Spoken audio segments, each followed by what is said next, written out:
Parfait. Donc, re-bienvenue. On est en train de corriger les exercices du cours 7 et 8. On utilise pour le premier exercice, trouver une valeur aléatoire entre 0 et 100. On avait 10 essais. Il faut dire si c'est plus haut ou plus bas. On a notre objet random qui est la méthode next. Si on regarde dans la méthode next, on peut voir directement là, si tu hover ou si tu payes sur F1 dans Visual Studio l'aide de cette méthode-là, qui me dit que le max value, c'est la valeur maximum, le upper bound, mais de manière exclusive. Ça veut dire qu'elle ne fait pas partie de l'ensemble. Donc, si je veux quelque chose en 0 et 100, moi, je vais mettre 101. Après ça, il faut que je me donne 10 essais pour être capable de le faire. Donc, je me fais une petite book for qui a 10 essais à l'intérieur. Je demande de faire la saisie du nombre. Puis là, le principe, c'est cette saisie-là, c'est une chaîne de caractères, puis moi, je veux la convertir en valeur numérique. Donc, je vais utiliser notre class convert avec sa méthode statique que je peux directement invoquer de la classe de toInt32 pour avoir un int qui sort de là. Puis, ça se peut que cette méthode-là soulève une exception, soulève une erreur. Fait que moi, pour être capable de traiter ça, je utilise le try catch qui me permet de dire ben, si ça n'a pas fonctionné, saute par-dessus le reste, puis va faire cette action-là ici. Qui fait juste dire que ouais, il aurait fallu que tu rentres un nombre, réessaye pour une nouvelle tentative. Donc, le principe, c'est que si on réussit à faire la conversion, on peut ensuite commencer à regarder le restant de notre méthode. J'ai une question de Hamid. Oui, c'est juste si c'est possible d'inverser les deux tableaux, celui de Janet et celui des exercices, c'est possible. Comme ça, tu parles? Hein? Oui, exactement. Merci. Ah, certainement.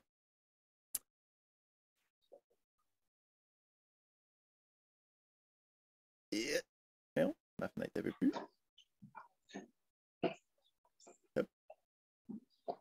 Et voilà. OK. Donc, on a ici le principe de je fais la tentative. Si la tentative ne fonctionne pas, ça va passer sur le catch. Sinon, ça va continuer normalement. Donc, si ça continue normalement, là ici, on a des choses un petit peu plus standards où c'est qu'on regarde est-ce que c'est plus grand, est-ce que c'est plus petit. Puis, dans le cas où c'est qu'on a trouvé directement le nombre, okay, on dit qu'on a réussi, puis on fait juste arrêter okay, notre méthode principale, on return directement. Donc, on a dans les choses nouvelles de cet exercice-là l'utilisation de la classe random et l'utilisation du try-catch pour être capable de gérer l'exception, gérer la possibilité d'avoir du texte plutôt qu'un nombre. On avait ensuite le jeu de nombres. Je sais pas si je peux le taper là-dedans. Ouais. Non, ça c'est ce qu'on vient de faire. Je veux cela avec les namespaces. Oui.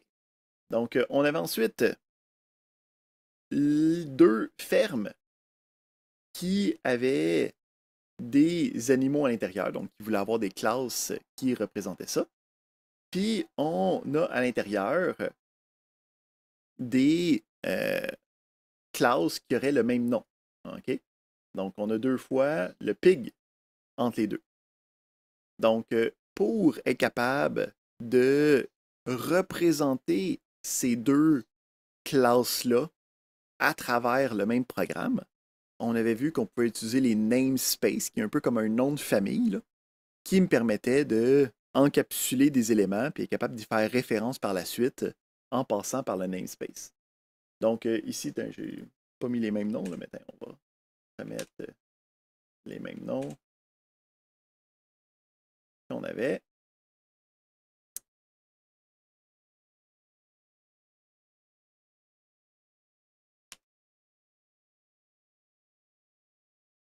Principe. Puis on avait le principe que je peux déclarer des classes à l'intérieur d'un namespace.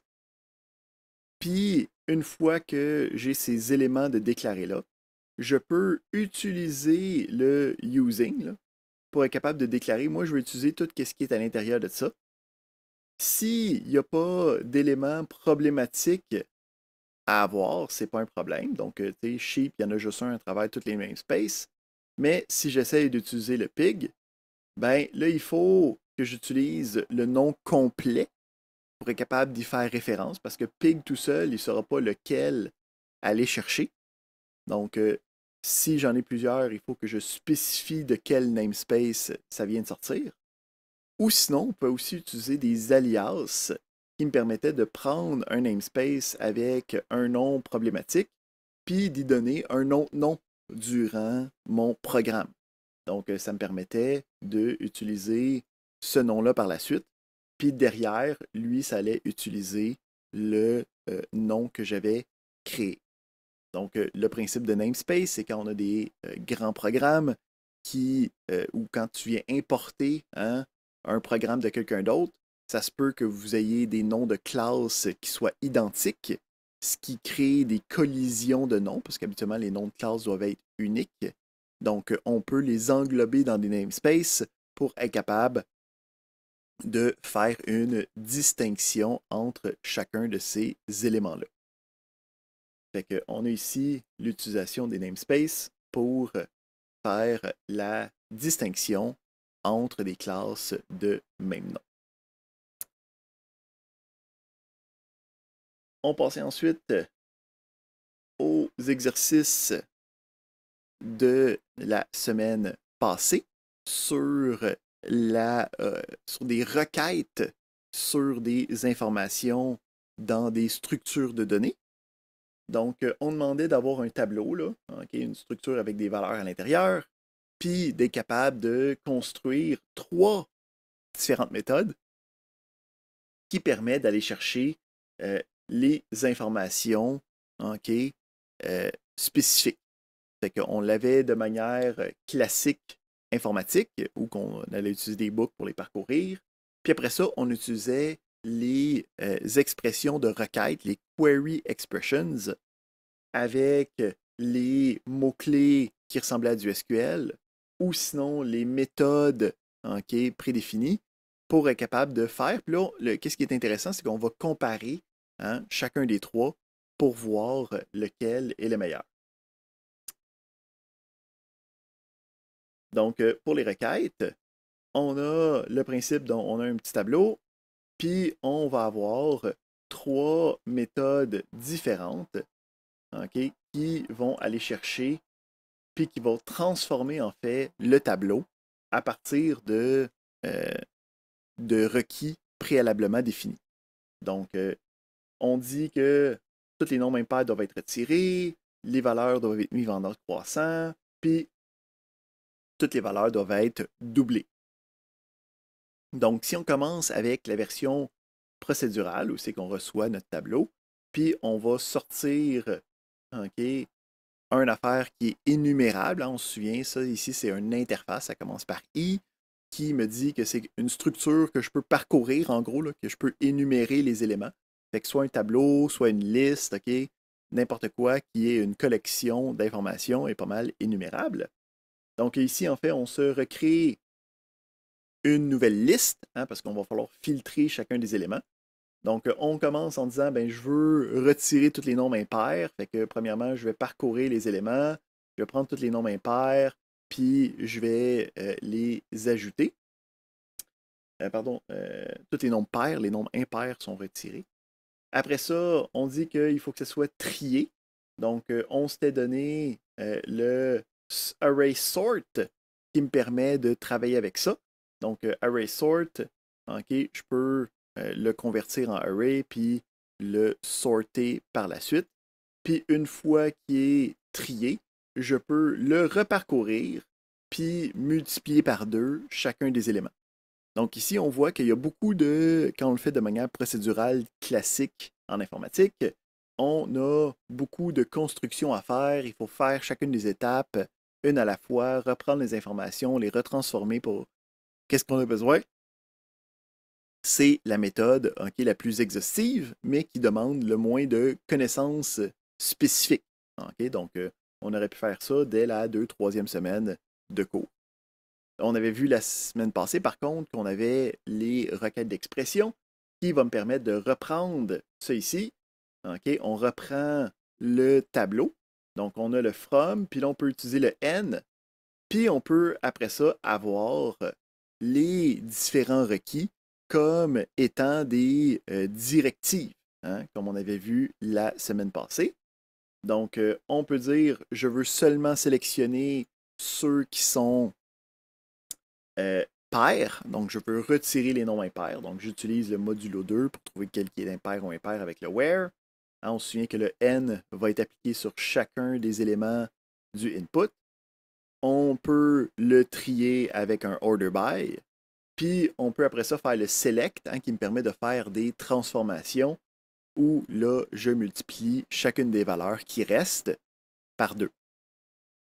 Puis, ce résultat-là, c'est une expression, fait que je peux directement le retourner, puis ça me retourne le résultat escompté.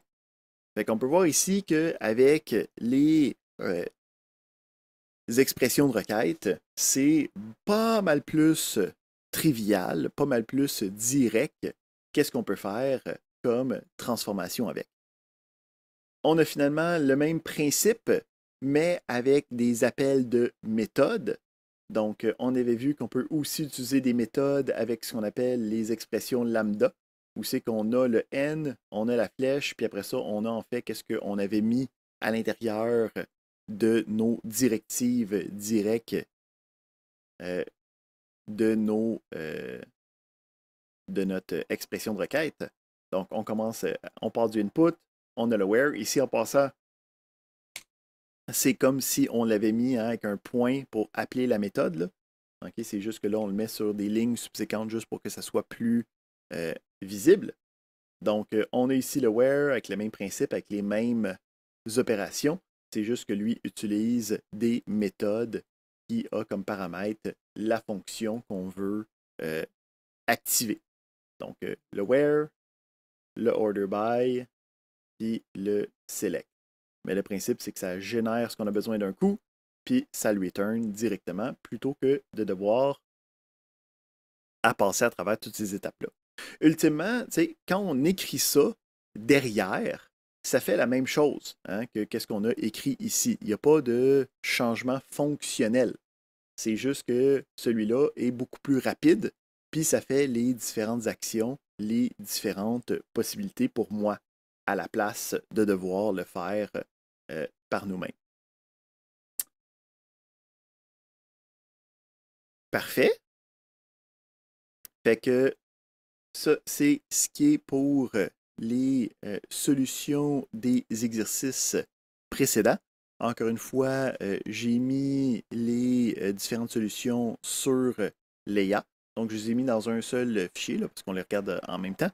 Donc, c'est les solutions des exercices 7 et 8.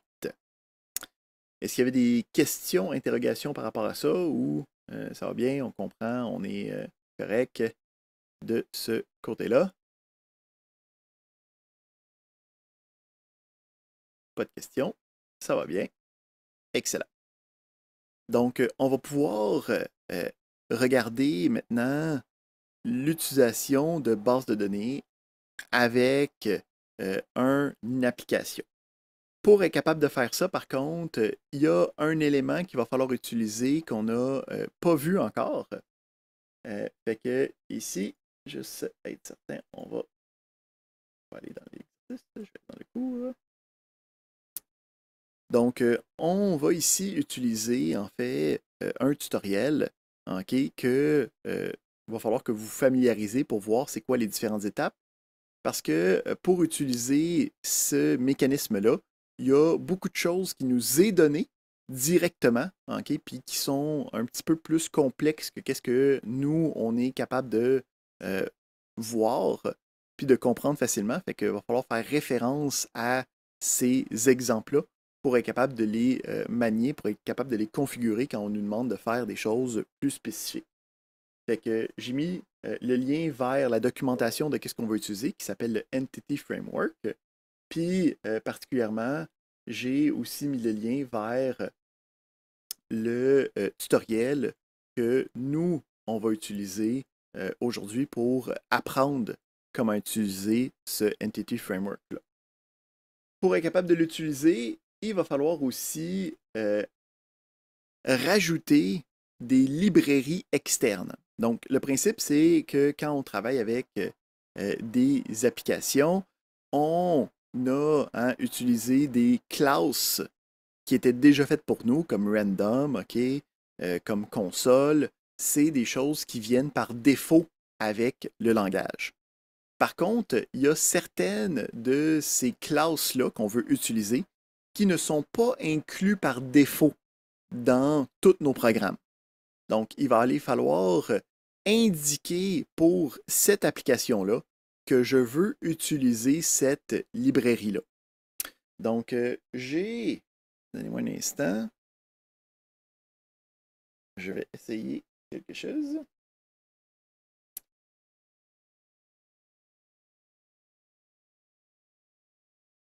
OK.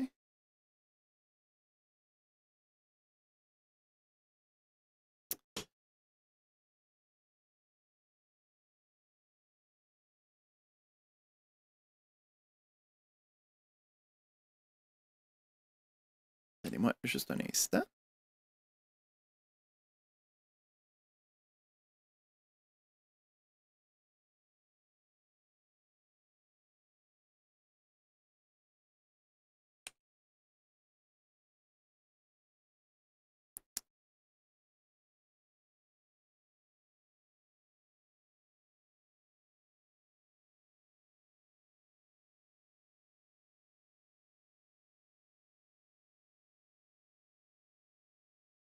OK, parfait.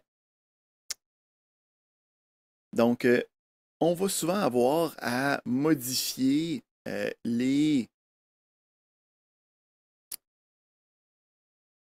librairies pour devoir rajouter certains éléments. Fait que vous allez voir dans le tutoriel qu'on nous demande de faire, souvent, ça va nous parler d'aller travailler avec les tools de NuGet Packet Manager, le Packager Manager Console. Fait que quand ça nous demande de faire ça, ici, donnez-moi un instant, je vais arrêter le partage de ce côté-ci, et on va faire un autre petit partage de ce côté-ci. Donc, on a ici une instance de qu'est-ce qu'on va faire tantôt, là, OK, avec Visual. Oui, Excusez-moi, pouvez-vous agrandir l'écran parce qu'on ne voit pas très grand. Là. je vais le mettre plus grand comme ça. Oui, parfait, merci. Est-ce que maintenant on est bon? Excellent. Donc, on a ici une application qu'on a créée. On va voir qu'on va faire des choses tantôt. Là. Ça, c'est l'exemple terminé. Mais souvent, à l'intérieur, ça va nous demander d'aller dans le Package Manager Console. OK? Puis, le principe, c'est que pour y atteindre, il faut aller dans les outils. Il faut ensuite aller dans le NuGet Package Manager. Puis, il faut aller ouvrir le Package Manager Console. Donc, quand on exécute ça, ça nous ouvre en bas ici, là, OK, le Package Manager Console. Puis quand on va nous demander d'écrire différentes commandes, OK, c'est là qu'on va aller écrire les différentes commandes pour aller installer les librairies. Puis on va voir aussi que ça va nous permettre de créer la base de données, OK, par nous-mêmes assez facilement. Fait que quand on va parler du Package Manager Console, c'est de là qu'on veut jaser. Fait que je voulais vous montrer ça à partir de la version de Visual Studio parce que sur d'autres plateformes, ça c'est pas directement la même chose. Parfait. Fait que s'il y a des problèmes, n'hésitez pas à me dire qu'est-ce qui s'est passé ou qu'est-ce qui est problématique. Parce que le but, c'est de faire tout fonctionner ça ensemble. Donc, pardonnez-moi, c'est en train de me plugger sur un autre ordi en même temps. On revient donc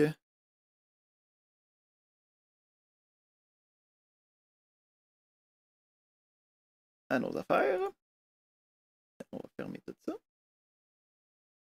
Donc, pour regarder ça, on va regarder ensemble le tutoriel, puis à chaque étape, on va regarder comment ça va se passer. Donc, le principe, c'est que nous, on va utiliser ce qu'on appelle le Entity Framework. OK? Donc, un Entity Framework, c'est un outil, OK, qui est un ODM ou un ORM, là, dépendamment à qui tu demandes. Donc, des ORM, okay, qui sont des Object Relation, ORM, des Object Relational Mapper ou Mapping. Le principe, c'est des librairies de programmation qui me permettent de me connecter à une base de données, mais à la place de devoir écrire des requêtes en SQL pour être capable d'aller chercher des informations, pour être capable d'insérer des informations, nous, ce qu'on va faire, c'est qu'on va travailler en orienté objet. Fait que si je veux avoir un nouvel élément, je vais créer un nouvel objet. Si je veux aller faire une requête, je vais faire la requête, puis ça va me donner une liste d'objets okay, que je vais pouvoir modifier comme si c'était des objets. Puis une fois que j'ai fait mes modifications, une fois que j'ai fait mes requêtes, je vais pouvoir sauvegarder les changements okay, que j'ai dans ma base de données ultimement. Donc, les ORM, c'est fait dans différents langages. Okay? Donc, à la place de devoir faire des requêtes puis de traiter les requêtes directement, je peux utiliser la programmation orientée objet pour être capable de travailler dans le domaine qui m'est familier quand je suis en train de faire de la programmation, puis me faciliter grandement la vie.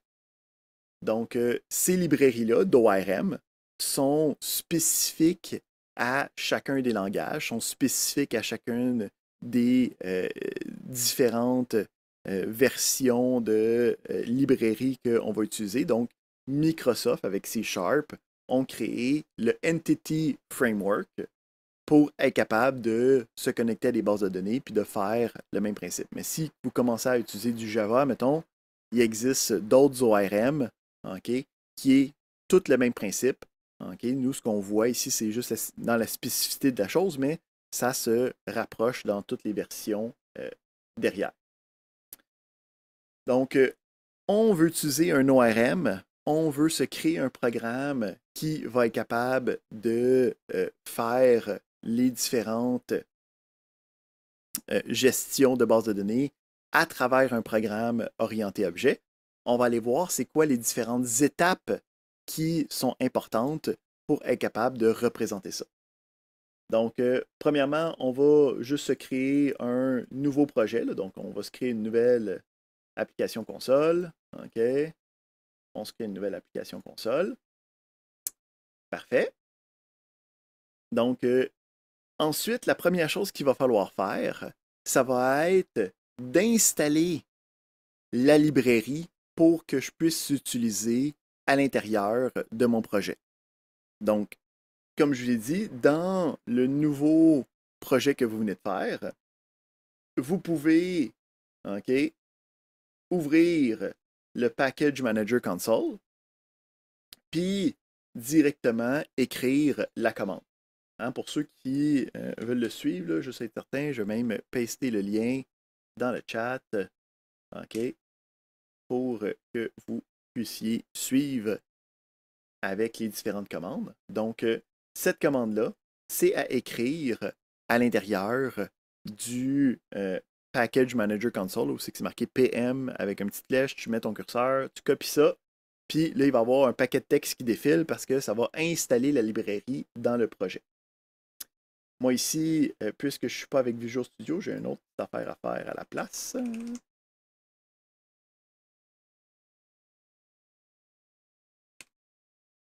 OK, moi, je suis sur la 20 en ce moment. Et moi, j'ai ça que j'utilise à la place. Fait que ça installe la librairie une fois que tu l'as écrit. OK? Donc, encore une fois, c'est dans le Package Manager Console. On écrit ça, ça l'installe les éléments. Donc, une fois qu'on a ça, il va falloir se créer un modèle qui va représenter les différentes entités. Ça s'appelle le Entity Framework, fait qu'on parle d'entité.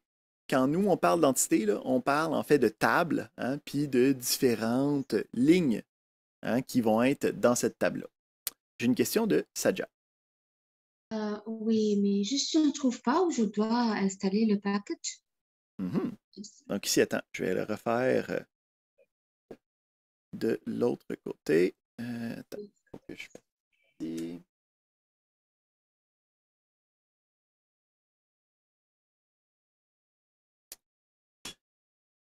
Donne-moi un instant.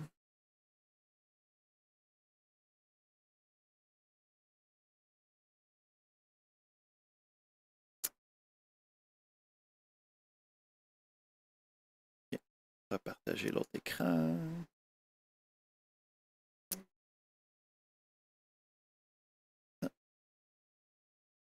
Ça. Et je partage. On est ici. OK. Donc, quand tu t'en vas dans Tools, tu peux avoir le NuGet Package Manager, le Package Manager Console. Quand tu sélectionnes, donc dans Tools, NuGet Package Manager Console, ça rouvre en bas à gauche. Là. OK, tu as un nouvel petit onglet Package Manager Console. Où c'est que tu vas avoir le PM avec un petit plus grand que, là, un petit invite de commande. Puis c'est ici que tu vas faire la commande. Tu peux la copier là, à la place. Là. Est-ce qu'on installe maintenant? Tu peux le faire directement là, ouais. Je conseille de le faire en même temps. S'il y a des problèmes, on pourra le voir. Là, ici, moi, ça va le faire très rapidement, là. OK, parce que je l'ai déjà installé. C'est possible de refaire tout après? Répète ça. Non, je vous dis, c'est l'endroit Tool après? Ben, pour ouvrir cette fenêtre-là, c'est dans Ouais. Tools, NuGet Package Manager Console. Une fois que c'est ouvert, il est tout le temps là. Tu peux tout le temps y retourner dans l'onglet qui est en bas à gauche.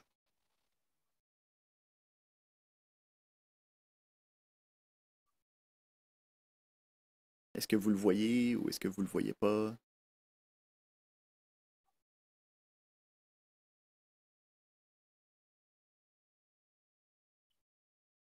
Maintenant, est-ce que chaque projet, par exemple, il faut faire cette étape ou...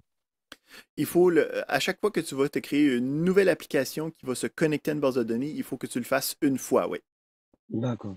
Moi, j'ai eu 99%, c'est pas 100% quand j'ai lancé la commande. Ça se peut que ça prenne un certain temps pour pouvoir l'installer. Là. Ça peut prendre une... Mais non, la console revenu PM, Package Manager. OK. Au pire, tu peux refaire la commande. Puis là, ça devrait dire que Asset not change parce qu'il est comme genre, il l'a déjà fait. Là, tu sais, là. Tu peux refaire la commande sans problème. J'ai une autre question de Saja. Not change, toujours. Oui, il m'a donné comme une erreur. Pardon? Il m'a donné comme une erreur. OK. Quelle est-elle? Je ne sais pas, est-ce que je peux partager mon écran? Ouais, je vais le partager ici. Puis tu peux partager ton écran pour voir qu'est-ce qui se passe.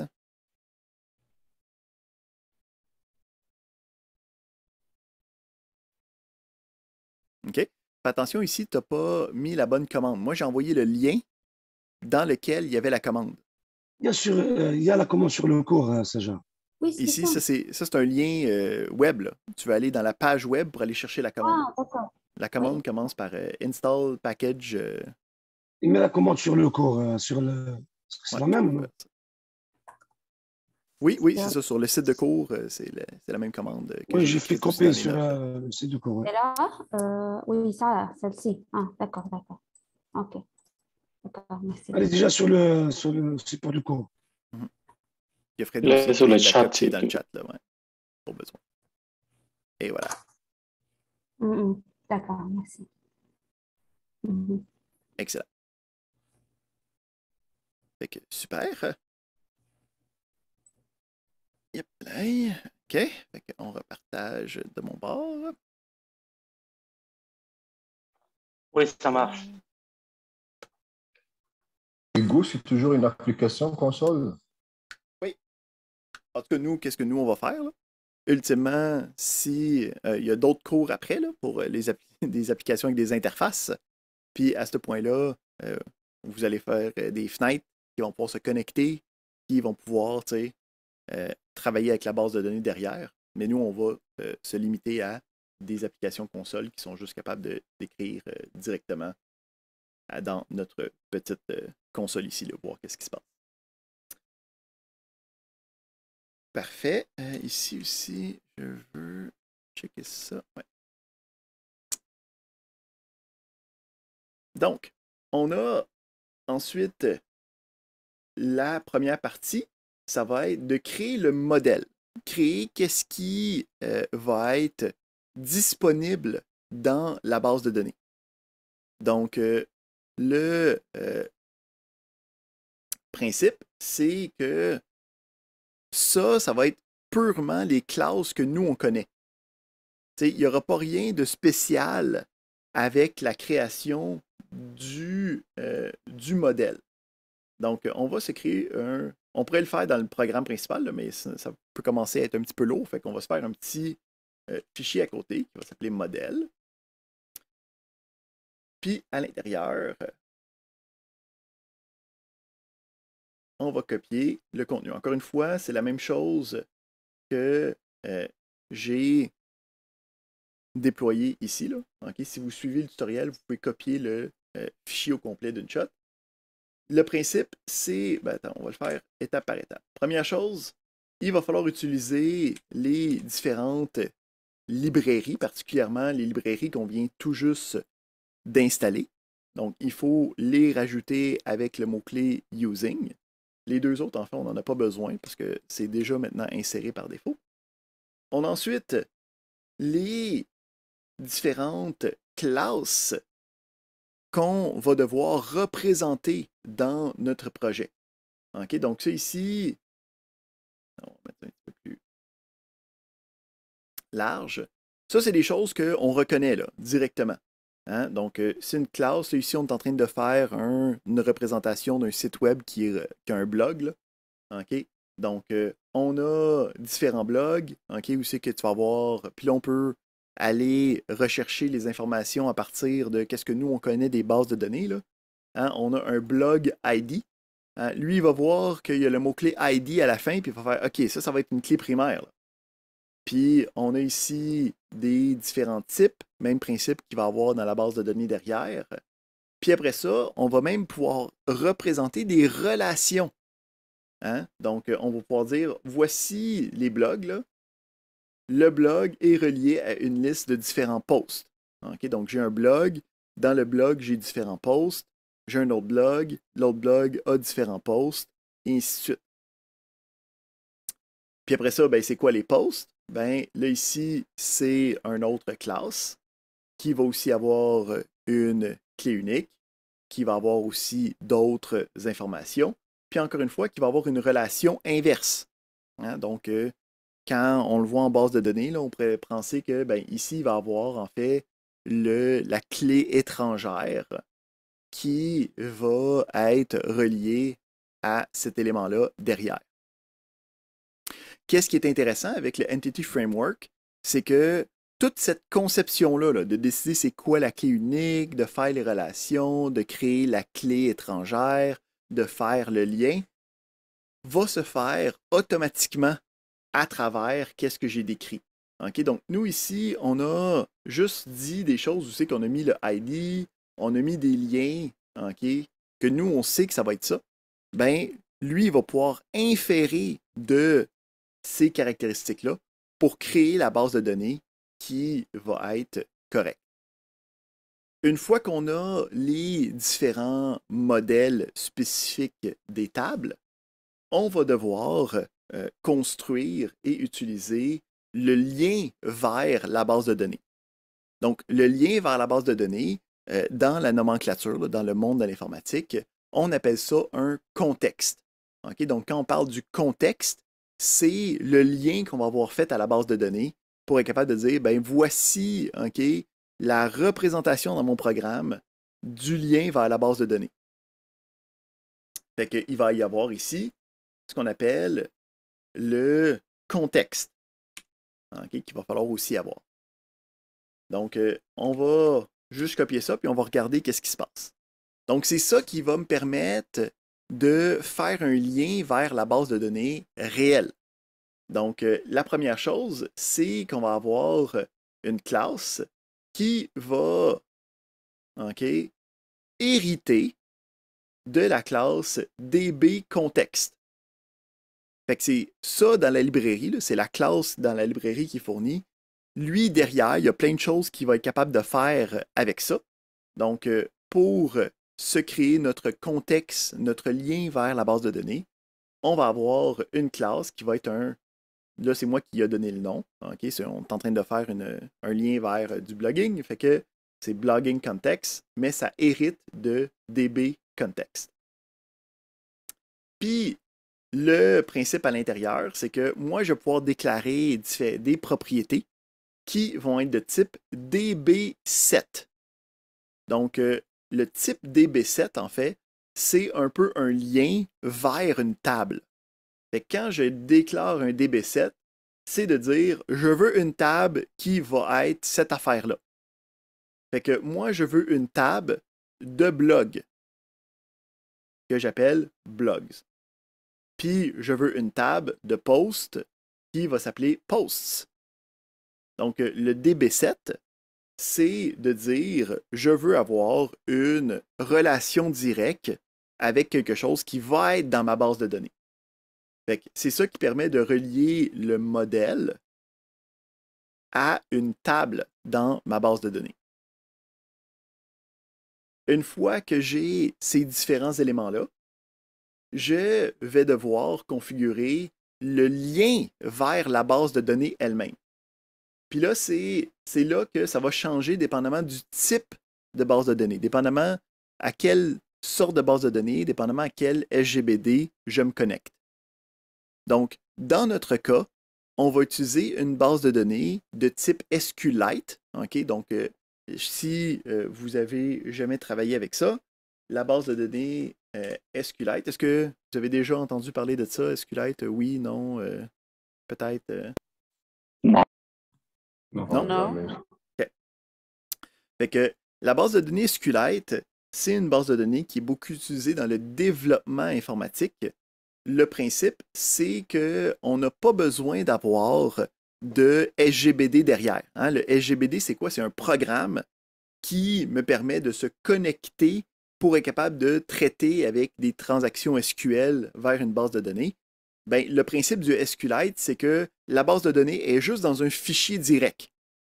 Ça veut dire que c'est quand même des requêtes SQL, mais c'est juste un fichier. Fait que ça va être juste sur mon ordi. Je n'ai pas besoin de rien installer de plus. Puis, je vais pouvoir faire des requêtes SQL dessus. Pourquoi est-ce que c'est pas juste utilisé tout le temps? C'est parce que ça n'a pas la même robustesse que qu'est-ce qu'une SGBD nous donne. Donc, une SGBD, ça nous donne tous les composants acides, là, atomiques, concurrents, isolés, déterministiques. Tous ces éléments-là, ce n'est pas des choses que le SQLite nous offre. Fait que c'est une base de données très, très, très limitée qui est souvent utilisée quand tu as besoin de faire ça juste local. Fait que, mettons, genre, quand tu as besoin d'une base de données sur une application mobile qui ne se connecte pas à l'extérieur, je peux utiliser une base de données SQLite parce qu'il va juste avoir un client qui se jase d'une seule manière. C'est pas mal plus facile et convivial. Fait que c'est ça que nous, on va utiliser pour nos exemples. Le principe, c'est que si on voulait utiliser un autre type de base de données, ben, il aurait fallu, hein, quand nous, on l'a installé ici, là, on a installé le connecteur SQLite, ben, il y en existe d'autres. OK? Donc, si on regarde, je vous ai mis sur le site la liste. Non, pas ce lien-là.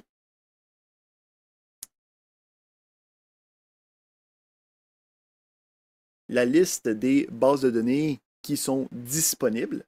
OK? Fait qu'on peut voir SQL Server de Microsoft, OK, SQLite, comme on a vu, Cosmos, qui est une base de données en ligne, PostgreSQL, MySQL, OK, Oracle. Toutes, en fait, les grosses SGBD ont un adaptateur qui est disponible. La seule différence dans qu'est-ce que nous on va faire, c'est dans la configuration ici du contexte. Donc, nous, puisque c'est juste un fichier, j'ai juste besoin d'y fournir le fichier direct. Si on voulait se connecter à une SGBD, ben, à la place d'offrir le chemin du fichier, là, ça serait d'offrir les informations de connexion, l'adresse, le mot de nom d'utilisateur, le mot de passe, les informations qui me permettraient de me connecter à la SGBD, puis à d'autres, s'il y avait un namespace à l'intérieur, des choses comme ça serait aussi des choses que je pourrais, le schéma spécifique, ça serait des choses que je pourrais spécifier. Fait que la seule partie différente qui va exister quand on se connecte, si on se connecterait à une SGBD plus complexe, ça serait la configuration de la connexion. Le restant, la déclaration du modèle, la déclaration du contexte resterait pareil. Puis l'utilisation aussi va rester pareil. Donc, c'est ça aussi qui est intéressant quand on a une librairie externe, c'est que cette librairie-là me permet de faire abstraction de la base de données spécifique. Okay, donc, et le modèle, la déclaration du modèle, c'est par rapport à notre base de données qu'on va l'interroger, c'est ça? Exact. Donc là, en fait, on va aller même une étape plus loin. Là. Si, là, ici, on prend pour acquis que la base de données n'existe pas. Puis on va même nous-mêmes la créer, cette base de données-là. Dans d'autres cas, si la base de données est déjà existante, c'est aussi possible, ce n'est pas nous autres quelque chose qu'on va regarder dans ce cours-ci, mais c'est aussi possible de extraire d'une base de données existante le modèle. Donc, à la place de devoir écrire cette partie-là, il est possible d'utiliser d'autres librairies là, que tu installes, puis que tu utilises, puis d'aller chercher le modèle en fait, à partir du schéma de la base de données, ça te génère ton modèle, si la base de données est déjà existante. Nous, on va travailler sur le fait que la base de données n'est pas existante, puis en fait, on va la créer avec le modèle qu'on est en train de représenter ici. Donc, justement, on va vouloir créer cette base de données-là. Avant de faire ça, par exemple, on va se prendre une première petite pause. Fait qu'on va revenir... Ah, juste avant ça, on a une question de Saja. Oui, juste après l'installation, on doit avoir le modèle par défaut. Ben, le principe, c'est que c'est nous qui va le créer. C'est nous qui décide c'est quoi le modèle. Fait que c'est moi qui l'écris. Oui, mais la page, c'est chaque modèle. On doit l'avoir, ou bien on la crée. Il faut la créer nous-mêmes. Donc, tu peux faire un add class. OK, d'accord, merci. Tu pourrais aussi le mettre tout à l'intérieur du programme.cs. C'est aussi possible. C'est juste que là, je les ai séparés juste pour que ce soit un petit peu plus clean quand on va faire des choses dans le programme principal. D'accord. All right. Fait que, on va se prendre une petite pause. On revient à 9h15 pour reprendre avec la création de notre base de données. Donc là, on va prendre le modèle, puis on va être capable de se créer la base de données en SQL derrière. Donc, lui, il va faire pour nous le create table, blablabla, blablabla, là. Il va tout faire ça pour nous à partir de notre description. Donc, Petite pause, de retour à 9h15. Donc, on avait créé notre modèle qui me permettait de représenter qu'est-ce que je voulais sauvegarder, qu'est-ce que je voulais interfacer, qu'est-ce que je voulais représenter dans ma problématique. Puis, une fois que j'avais créé le modèle, j'ai créé ensuite le contexte qui est en fait le lien vers ma base de données directe. Donc, pour le contexte, on a une classe qui hérite de DBContext, qui a à l'intérieur les différentes tables en tant que DB7. Puis après ça, il y a la configuration de la base de données elle-même, la connexion à la base de données. Donc, dans ce cas-ci, avec SQLite, c'est une base de données qui se retrouve dans un fichier directement. Là. Dans ce cas-ci, il s'appelle blogging.db. Puis, on va avoir ensuite d'autres configurations, okay, dépendamment de ce que tu as besoin. On peut le prendre directement. C'est eux autres qui nous l'offrent. On leur fait confiance. Hugo, c'est pas clair. Quelle partie? Parce que c'est normal. La connexion à la base, oui, c'est ça. Mm-hmm. Est-ce qu'on doit écrire les mêmes commandes que ici ou bien... Oui, donc le principe ici, c'est ça va tout simplement créer un fichier blogging.db dans un dossier qui va être généré automatiquement. Puis, est-ce que c'est nous qu'on va le créer, ce fichier? Ou... C'est nous qui va le créer dans la prochaine étape qui s'en vient. Là. Donc là, justement, notre prochaine étape, ça va être de créer la base de données d'avance pour qu'on puisse se connecter à cette base de données-là. Mais cette base de données, donc on commence par les tables, c'est les classes, c'est ça? Ben c'est ça. Lui, là, mettons, si on voudrait le faire, on pourrait le faire manuellement, on créerait la base de données, on ferait les requêtes SQL avec les create tables et ainsi de suite, mais là, on va voir que avec la librairie, on peut faire les create tables automatiquement. Non, je n'ai pas compris. La classe blogging context, elle hérite du DB context. Mm-hmm. Est-ce que DB context, est-ce qu'il existe? Il existe déjà, oui. C'est ça qui est fourni. Est-ce que sur la bibliothèque avec le dans l'Entity Framework, oui. Est-ce que c'est ça ta question? Ou... Enfin, et après, est-ce que le public DB7 blog, est-ce que le DB7 c'est un variable ou j'ai pas que... Oui. Fait que ici, bon. Fait que DB Context, c'est une classe qui est déjà fournie avec la librairie qui me permet de dire quand moi je fais une classe qui hérite de ça, c'est que je veux faire un lien vers une base de données. Donc, on parlait que le contexte, c'est le lien vers une base de données. C'est ce que ça dit, là, ça dit que ça représente une session avec une base de données. Ensuite, et le blogging contexte, c'est le nom de notre base de données, c'est ça? Exactement. C'est comme moi, le nom que j'ai donné, on est en train de faire une gestion d'un blog. Fait que j'ai appelé Blogging Context. C'est moi qui ai donné ce nom-là. J'aurais pu l'appeler banal. D'accord. Et en bas, public DB7. Ouais. Fait que les DB7, c'est qu'est-ce que il va être représenté par une entité dans la base de données. En fait, c'est ça qui fait un lien vers une table spécifique. Donc DB7, ça représente sur la base de données la table blog, c'est ça? Exactement. Et DB7 post représente la table post. Exactement. D'accord. Moi, pour comprendre les paramètres, parce que... Oui, non, c'est correct, là. C'est toutes des bonnes questions. Et après public string dbpath, ça c'est le chemin. Juste pour le chemin que lui sauvegarde, qui va être le chemin qu'on va l'afficher quand on va rouler le programme. C'est pour voir il est où le fichier de la base de données. Mais ça, c'est spécifique à SQLite, parce que SQLite, la base de données, se retrouve dans un seul fichier. Si on avait un autre SGBD, là, ça serait un autre. À partir d'ici, ça serait des choses différentes. Donc, le variable folder. Exactement. C'est juste le dossier dans lequel on va mettre ce fichier-là. Donc, il faut faire les folders et le path. Est-ce que c'est automatique? Il faut faire le no-folder ou... Lui, il va en faire un automatiquement, là, qui va être. Puis on va le voir apparaître quand on va rouler le programme, là, pour aller voir où c'est qu'il l'a créé. Fait qu'il Est-ce crée... qu'on va faire la création maintenant de base? Est-ce qu'on va voir maintenant avec vous les étapes pour créer une base, connexion, etc.? Oui, ben pas une connexion à une SGBD, non. C'est ça qu'on a... On n'aura pas le temps de faire. Mais le principe, c'est que c'est juste cette partie-là qui change. C'est juste que... On va le faire avec SQLite ou non? Oui, c'est ça. On s'en va le faire là. Si on continue. Je vais être certain qu'il n'y ait pas d'autres questions.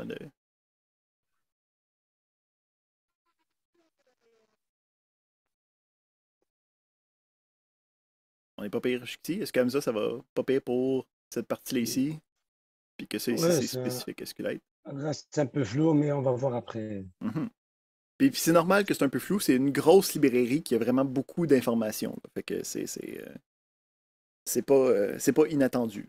Non, je suis en train de réfléchir. Est-ce que si je me connecte à une autre base de données, qu'est-ce que je vais faire? Je sais pas. Mais... OK, au début, c'est la création des tables et tout.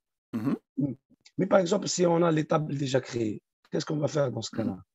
Ben ici, il y a d'autres procédures à suivre. Donc, si tu regardes sur le site, là, je dis que tu peux synthétiser un modem à partir d'une base de données existante. Puis là, il y a comme une autre série d'instructions à suivre dans ce cas-là. OK, nous autres, on part du fait qu'on prend pour acquis que la base de données n'existe pas. Mais ça serait possible de construire le modèle à partir d'une base de données existante. C'est juste une autre série de tutoriels. T'sais.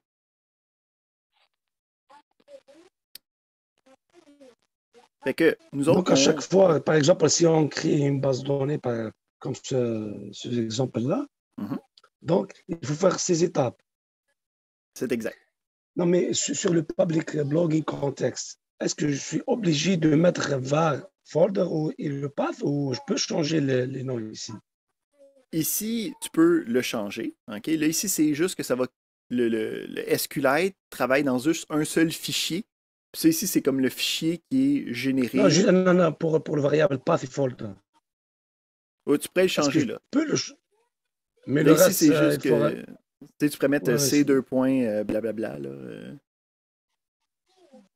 Là, ici, c'est juste que ça va se mettre dans un endroit. Je vois le folder sur la première instruction et après le path, environ get folder path, on donne le paramètre, c'est le folder. Exact.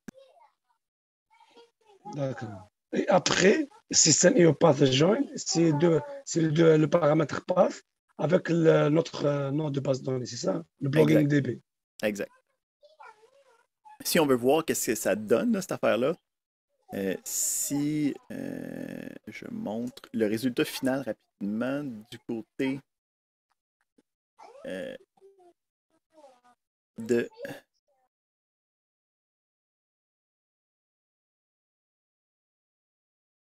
ça ici. Attends, on va partager ça. C'est juste pour te donner une idée de qu'est-ce que ça va faire. Là. OK. Le principe, c'est que, ultimement, quand tu l'exécutes, attends, il faut que je partage d'autres choses ici. Quand tu l'exécutes, ici, on va partager celui-là. Donc, quand tu l'exécutes, ici, j'ai la fenêtre de mon exécution. Là. Puis, tu peux voir la première ligne. Ça dit où c'est qui a mis le fichier. C'est le fichier qui a été automatiquement généré là, avec le folder, le path, puis le dbpath. C'est juste que ça te fait un dossier local que tu peux aller chercher par la suite. Si toi, tu veux mettre ça quelque part d'autre, tu peux changer le folder puis le path pour que ça soit dans un autre fichier. C'est pas un problème. C'est juste cette partie-là qui est auto-configurée. Oups, ça a fermé le sharing parce que j'ai fermé la fenêtre. Mais c'est ça le principe qu'on a avec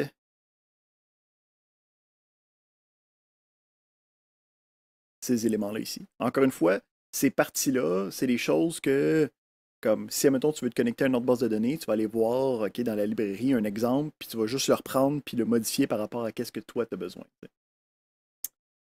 Fait que là, nous autres, on veut créer une base de données qui va avoir ces informations-là à l'intérieur. Fait que pour être capable de faire ça, il va falloir réutiliser le Package Manager Console pour installer une autre librairie qui va me permettre de faire ce qu'on appelle une migration. Donc, une migration, c'est-tu un concept que vous avez vu comme mot à date? Habituellement, c'est plus en programmation que pur en base de données. Est-ce que ça vous dit, ce mot-là, est-ce que c'est un mot que vous avez déjà entendu?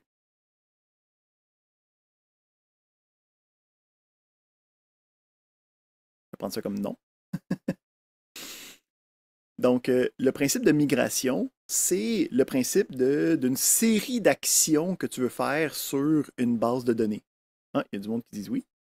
Donc, le principe d'une migration, c'est une série d'actions que tu veux faire sur une base de données. Donc, c'est souvent utilisé quand tu veux avoir un schéma qui est déjà comme pré-préparé, puis être capable de s'assurer que c'est la bonne version du schéma, ou s'il y a une mise à jour d'un schéma vers un autre, okay, tu vas faire une migration qui va me permettre de comme gérer la base de données, recréer les tables, okay, garder les informations, des choses comme ça. Donc, ici, on va utiliser une autre librairie, okay, qui va me permettre de créer la base de données. Donc, le principe, c'est qu'on va installer un autre package.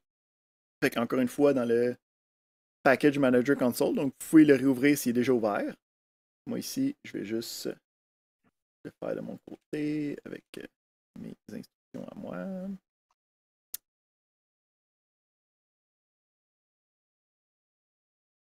OK, donc on installe le package.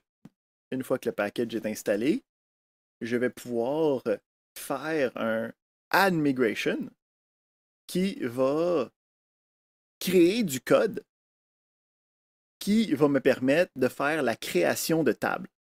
Donc, lui, il va aller regarder qu'est-ce que moi j'ai créé ici.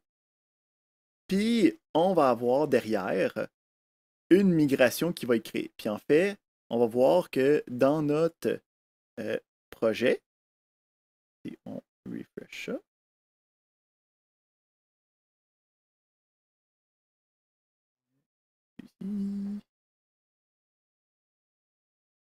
on va voir qu'il va y avoir un dossier qui va apparaître, okay, avec les migrations à l'intérieur. Puis ça, c'est un fichier qui a été autogénéré. Là. On n'a pas du tout besoin de le regarder. Là. On va aller le regarder juste pour voir qu'est-ce qu'il a fait, là. Mais on n'a pas besoin de le regarder. Là. Mais le principe, c'est que lui, il a été regardé c'est quoi le modèle, puis il va faire du code qui va me permettre de créer ce schéma-là dans ma base de données. Fait que, on n'ira pas en détail sur ces affaires-là, là, c'est du code qui est auto-généré, là. Mais on peut voir ici qu'on a un create table de blog, où c'est qu'on a une colonne, blog ID, URL. On voit qu'il y a des contraintes de primary key. Okay, on voit que ça crée une deuxième table qui s'appelle post. Puis on voit ici qu'il y a les différents éléments qui sont à l'intérieur. Okay? Donc ça a été créé automatiquement à partir des différents modèles que moi j'ai spécifiés avec mon contexte. C'est ça qui est intéressant, ça va automatiquement créer la table. Donc là, on a généré le code qui va créer les tables. Pour être capable de créer les tables, on va rouler une dernière commande, encore une fois, dans le Package Manager Console, qui va être le Update Database.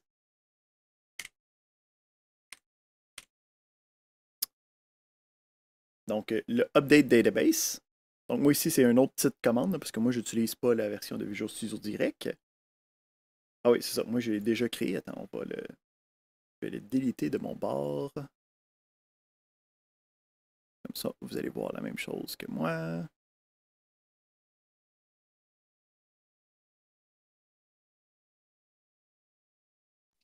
La première, elle marche, mais la deuxième, troisième, initial create and update. Avec le Add Migration, ça marche pas? Non. Qu'est-ce que ça te dit?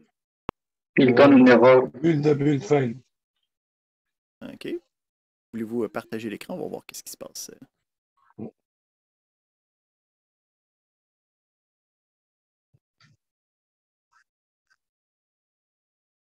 Parce que vous voyez, Ouais, OK. Ici, on a le cours 8, ça va bien. même l'update database, il y a plusieurs. Non, ça n'a pas marché. La première, ça marche, puisque Installing, restoring, asset not change, OK. mais la deuxième, non. C'est dans le projet 8, ça va bien. Est-ce qu'il y a quelqu'un pour qui ça a marché ou ça a marché pour personne? Non, ça Ça marche marche pas. pour moi. Pour Ça moi, marche ça pour toi, mais marche. pas pour d'autres. OK, intéressant. Remonte un petit peu pour le fun, voir dans ton installation du package. Remonte quand il y a eu Ah, plein de... la première fois, Ouais. Descends au... jusqu'à 99. C'est pas- Ouais.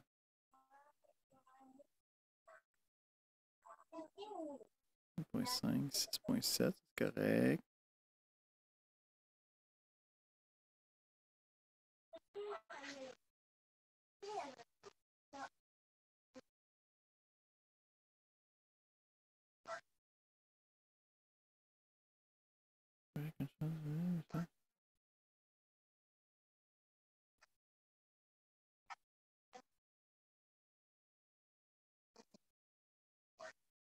C'est correct. Ok, redescends la première fois que tu l'as écrit, voir s'il y avait plus d'informations, le la build. première fois, ça.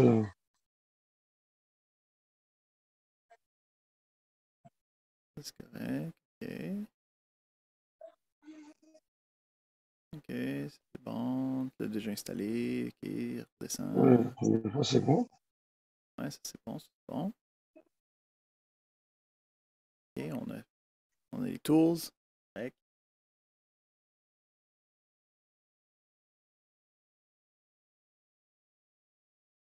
C'est là.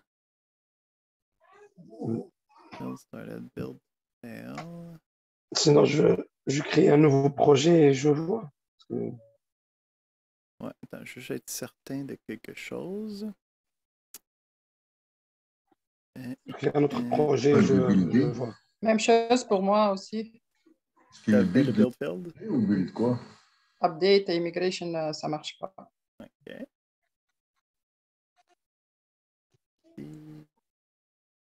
Que Tom, c'est la même chose. Oui, c'est la même chose, oui.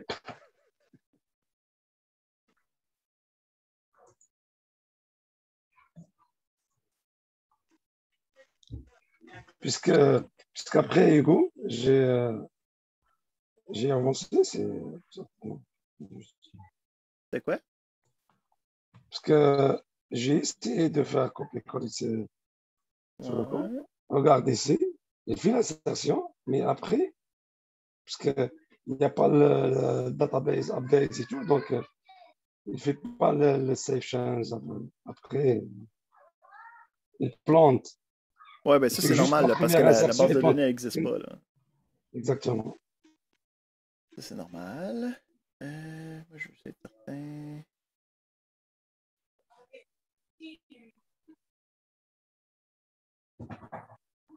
Parce que j'essaie de créer un nouveau projet et Je vais juste être certain de quelque chose avant.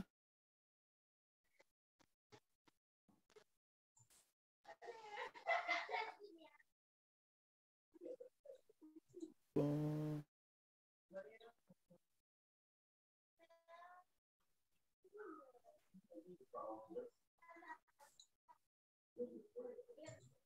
C'est correct.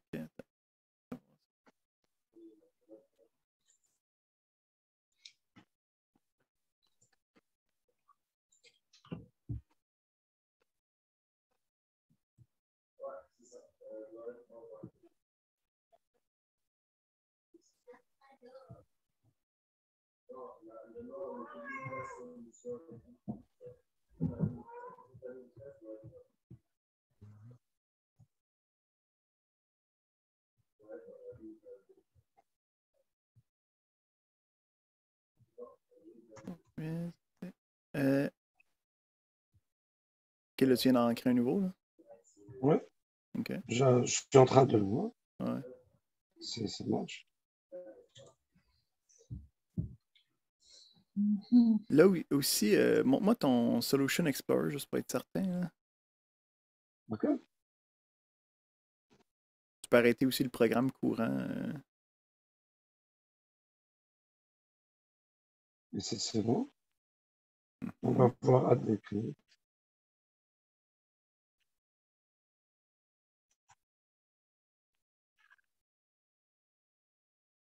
Yes.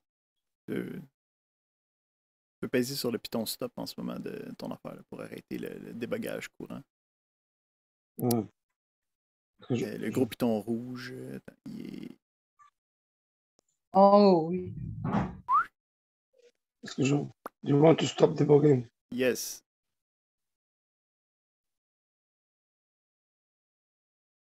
Ah, regarde, il est bon. Il devrait se cleaner, OK. On a cours 9, cours 8. Là, il te manque le modèle.cs. Ah ouais, puisque sur le nouveau projet, il n'y a pas le modèle, je ne l'ai pas encore pris. Non, c'est par projet.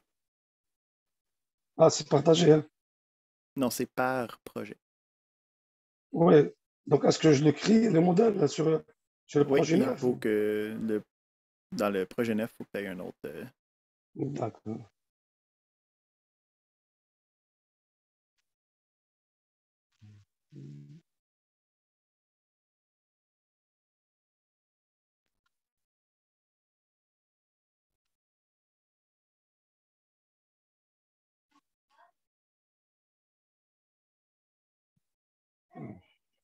Tu peux l'appeler model MODL, là, comme ça. Regarde le. Modèle.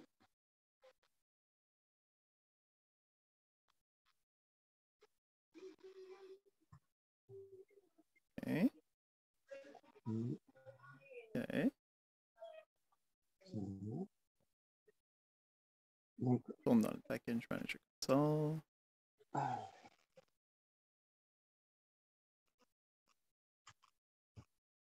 toujours.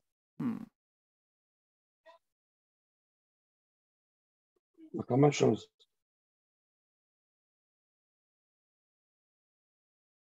OK. Je vais terminer la partie de code, puis je vais aller regarder avec toi puis ceux que ça ne fonctionne pas par la suite. OK. Voir qu'est-ce qui se passe. Est-ce qu'il y a du monde qui a réussi à le faire? Est-ce que je veux être certain que c'est un cas particulier? Est-ce qu'il y a du monde que ça a marché? La migration et le update database? Oui, ça marche pour moi. OK. C'est pas partout. Moi, je veux après ça changer quelque chose ici.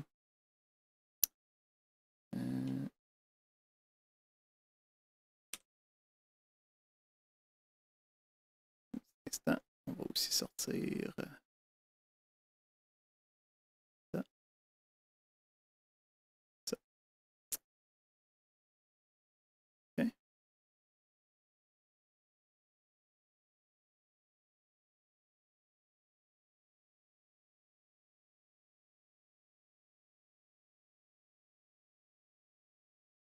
Fait ici, le principe, c'est là, vous allez pouvoir le faire plus tard, là, mais moi, je vais vous le montrer de mon côté.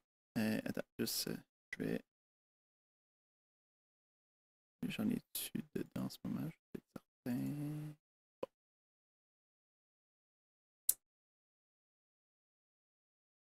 On repartage les choses.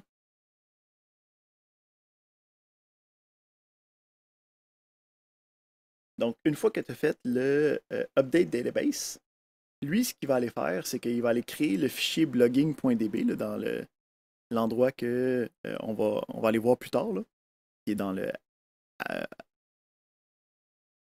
local app roaming quelque chose. Là.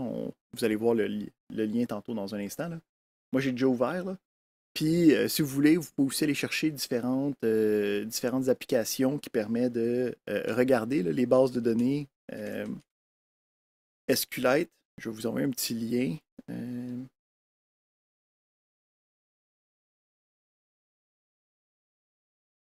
si vous voulez, quand vous allez avoir le lien vers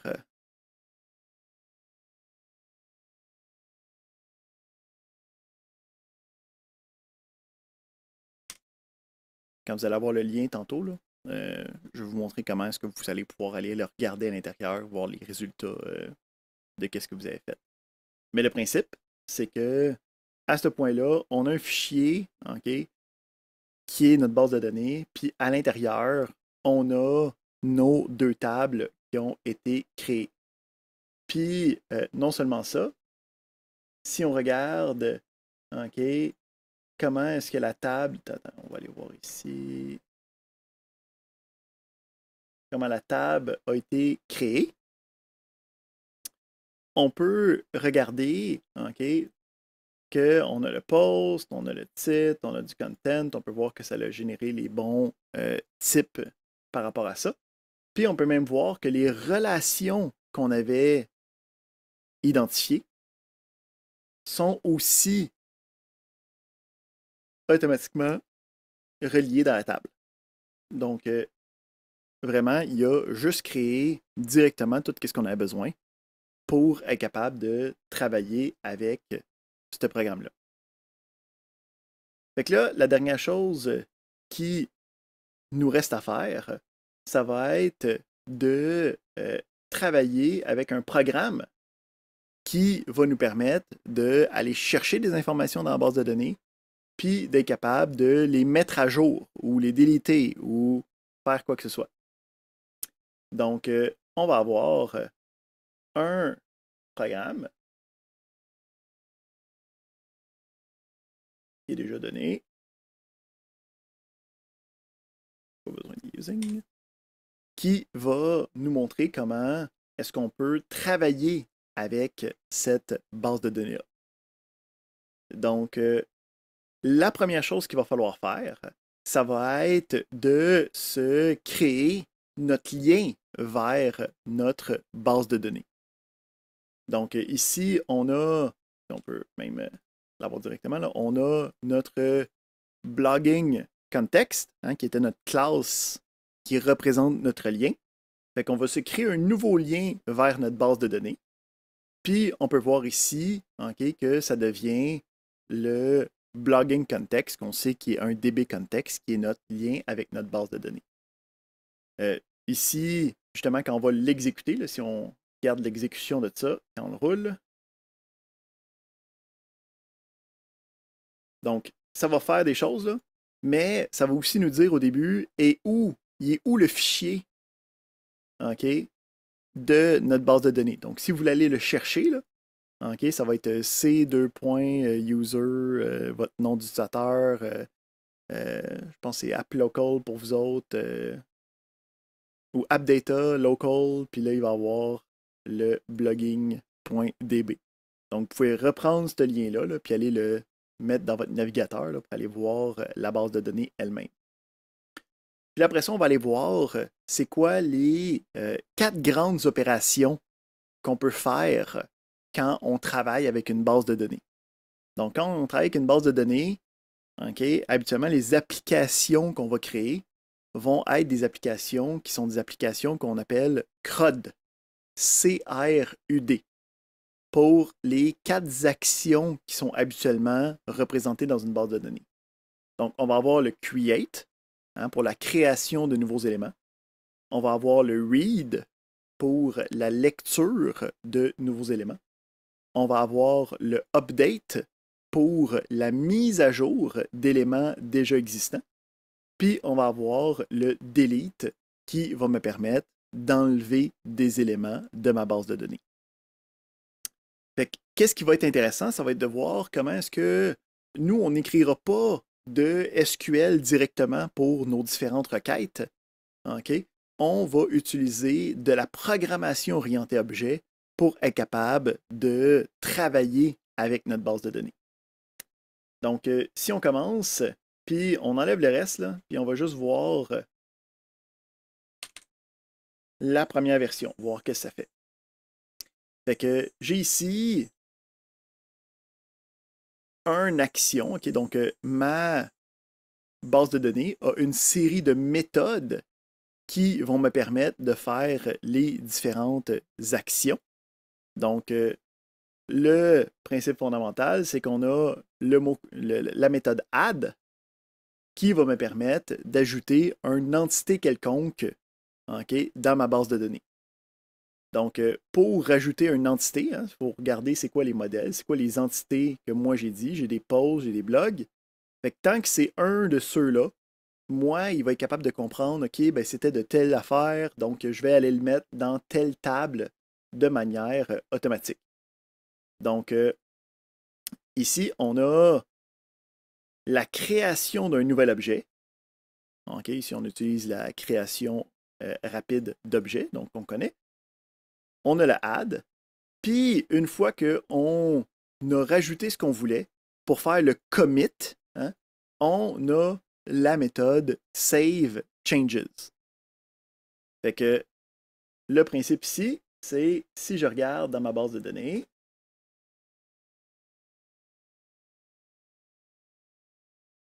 puis que je regarde les blogs, en ce moment, j'en ai aucun. Puis si j'exécute ce programme-là, puis que je rafraîchis mes blogs, je peux voir que j'ai un nouveau blog qui a été rajouté dans la base de données. Donc, on a eu un lien vers notre base de données qui s'est fait quand je l'ai rajouté à ma base de données puis que j'ai sauvegardé ce changement-là.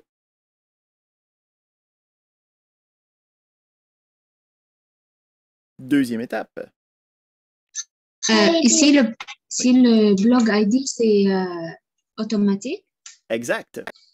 Donc, puisque on a dit que c'était un ID, lui, il sait que c'est une clé primaire. Puis, les clés primaires, habituellement, sont uniques et autogénérées. Okay? Donc, si enfin, on va voir, si on retourne voir comment... C'est séquentiel, c'est ça? Exactement, là. C'est auto-incrémenté. Comment vous avez l'affichage des tables? Parce que je n'ai pas suivi. Ici, là, je suis en train d'utiliser un autre logiciel qui me permet de voir la base de données SQLite. Donc, je vais vous montrer aussi tantôt comment l'utiliser avec Windows. Je vous ai envoyé un lien, là, le SQLite Browser. Là. Je vais montrer comment ça se passe. Là, là ici, c'est juste j'utilise un autre logiciel à la place qui s'appelle DataGrip. Mais comme ça, ici, ça a été généré automatiquement. J'ai juste été voir dans la base de données. Là. Nous, ce qu'on veut voir, c'est ça ici, là, notre select de blog, là, ça nous donnerait ça. Puis, si je reroule le programme avec un autre blog,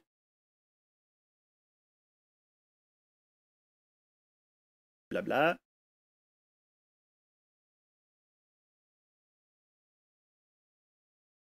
ben, je peux voir ici que le ID est effectivement auto-incrémenté. Okay, c'est rajouté dans la base de données. Fait que ça, c'est pour notre create. Donc, on est capable d'aller chercher ça. Ensuite, quand je veux aller chercher les informations,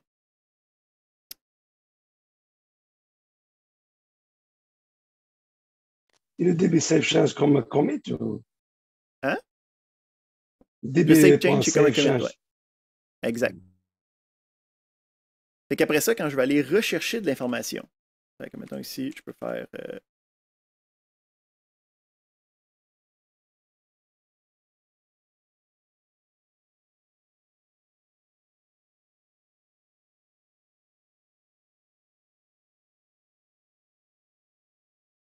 $5.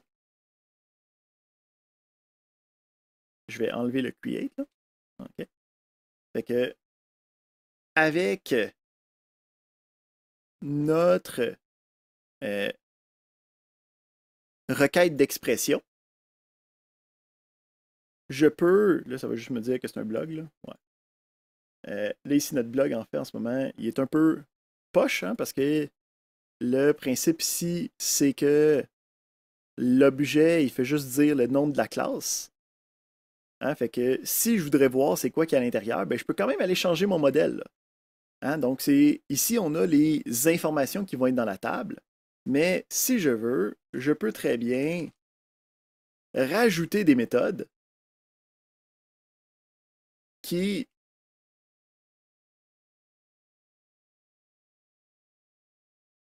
play, comme ça.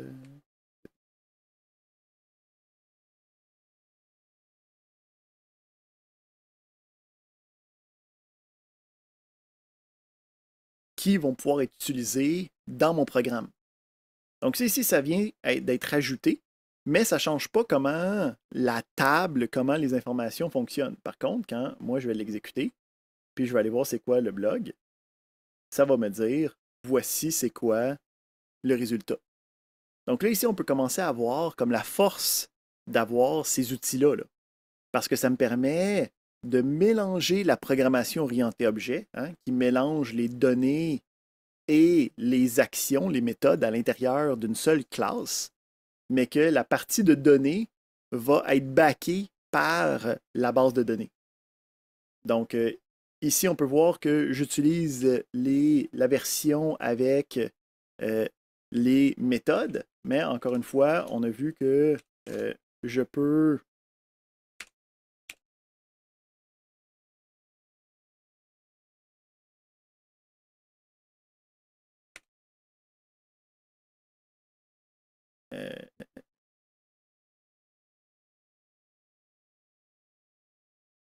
voyons.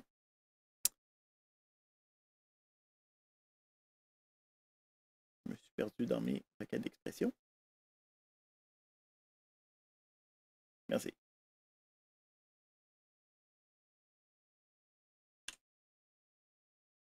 Je peux très bien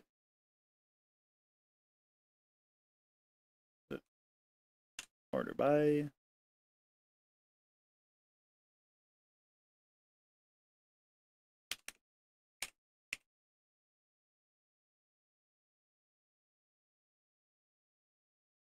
C'est ici.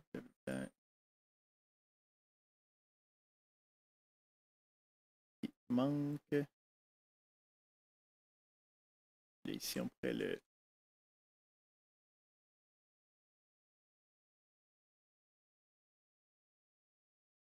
Ici, ça. On aurait le select B.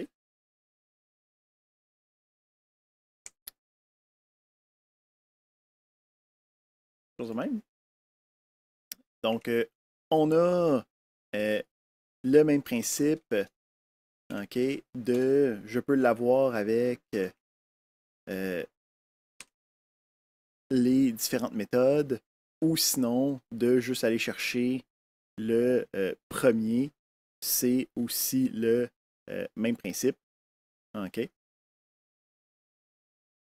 Ça, c'est ça. Y a-t-il d'autres choses par rapport à ça? Non, c'est pas mal ça. C'est un ou l'autre, ça ne dérange pas. Puis on peut voir ici que ça donne le résultat. Puis, qu'est-ce qui est intéressant, c'est on peut aussi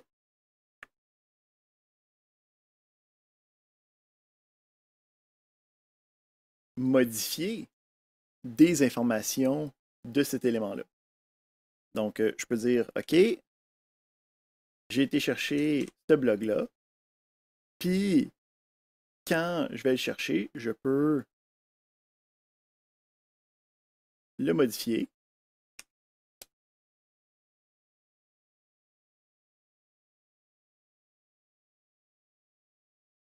Donc, j'ai la première version, j'ai la deuxième version qui a été modifiée. Je peux voir que je fais un save change. Si je regarde derrière, je peux voir que l'information a été modifiée dans ma base de données. Puis en plus de ça, qu'est-ce qui est intéressant, c'est que sur ce blog-là, OK, sur ce blog-là, j'avais une liste de posts qui étaient reliés. Donc, moi, ce que je dis, c'est de cette liste de posts-là, hein, c'est une liste, fait que je vais y ajouter un nouveau post. Fait que je rajoute un nouveau post.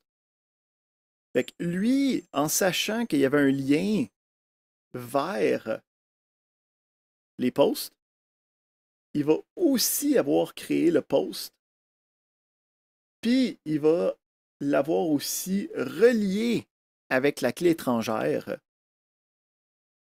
du blog auquel on est en train de travailler. Donc là, ici, c'est là que c'est rendu plus facile que d'écrire des requêtes SQL, parce que avec le fait que lui, il connaît toutes les relations, je peux travailler dans n'importe quel sens, hein, puis lui, il va être capable de faire les liens entre les différents éléments pour être capable de représenter ça correctement dans la base de données. Hein, parce qu'on peut voir ici que même si dans le blog, j'avais une liste de posts, dans la création de la table, cette information n'est pas là parce qu'elle n'est pas nécessaire.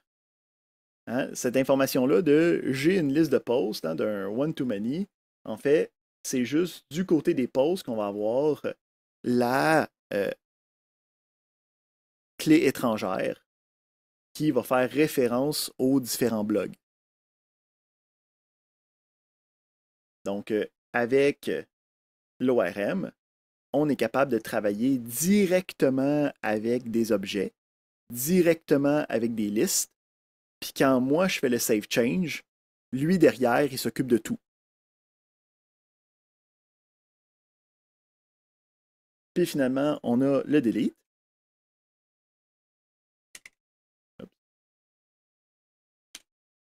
Donc, je peux...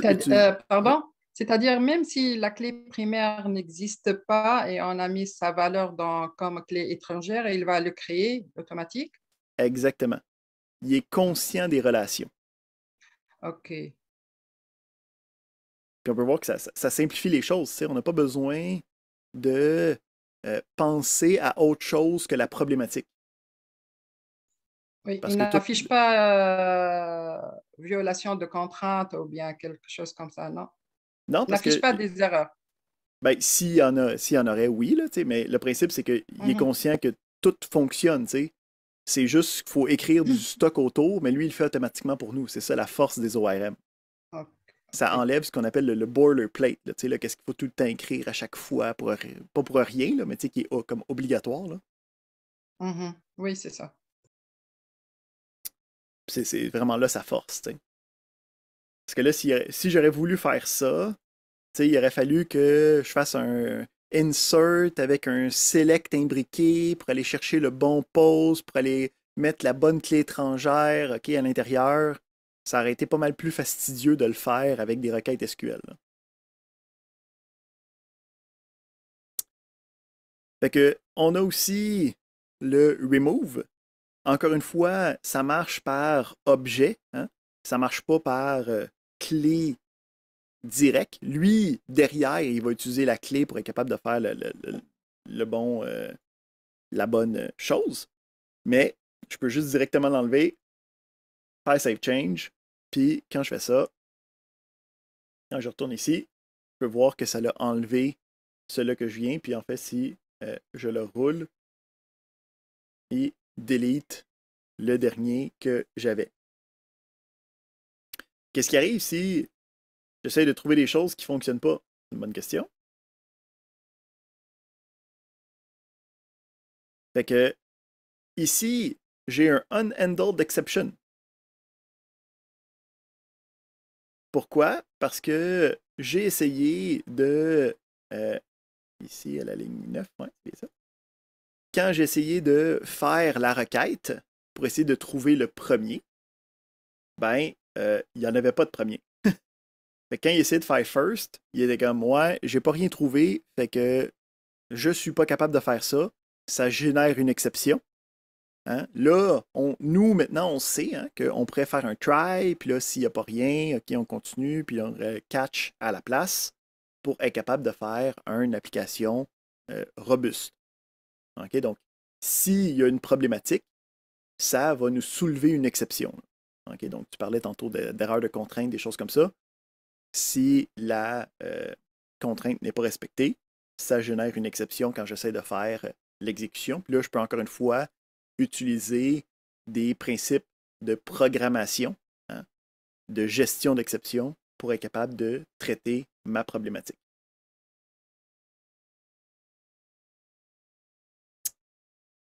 All right. Fait qu'on a deux choses à travailler avec ça. Je vais revenir tantôt avec le monde qui ont besoin d'aide. Mais la première chose, c'est qu'on a un petit exercice à faire. Donc, sur Entity Framework, on a un petit exercice qui demande de modifier le modèle. Donc, je veux rajouter ici un tag, okay, comme un hashtag, là, pour que chacun des posts vont être capables d'utiliser les tags. Fait qu'il va y avoir une relation de many à many parce que les posts peuvent avoir plusieurs tags, puis les tags peuvent être sur plusieurs posts. Okay?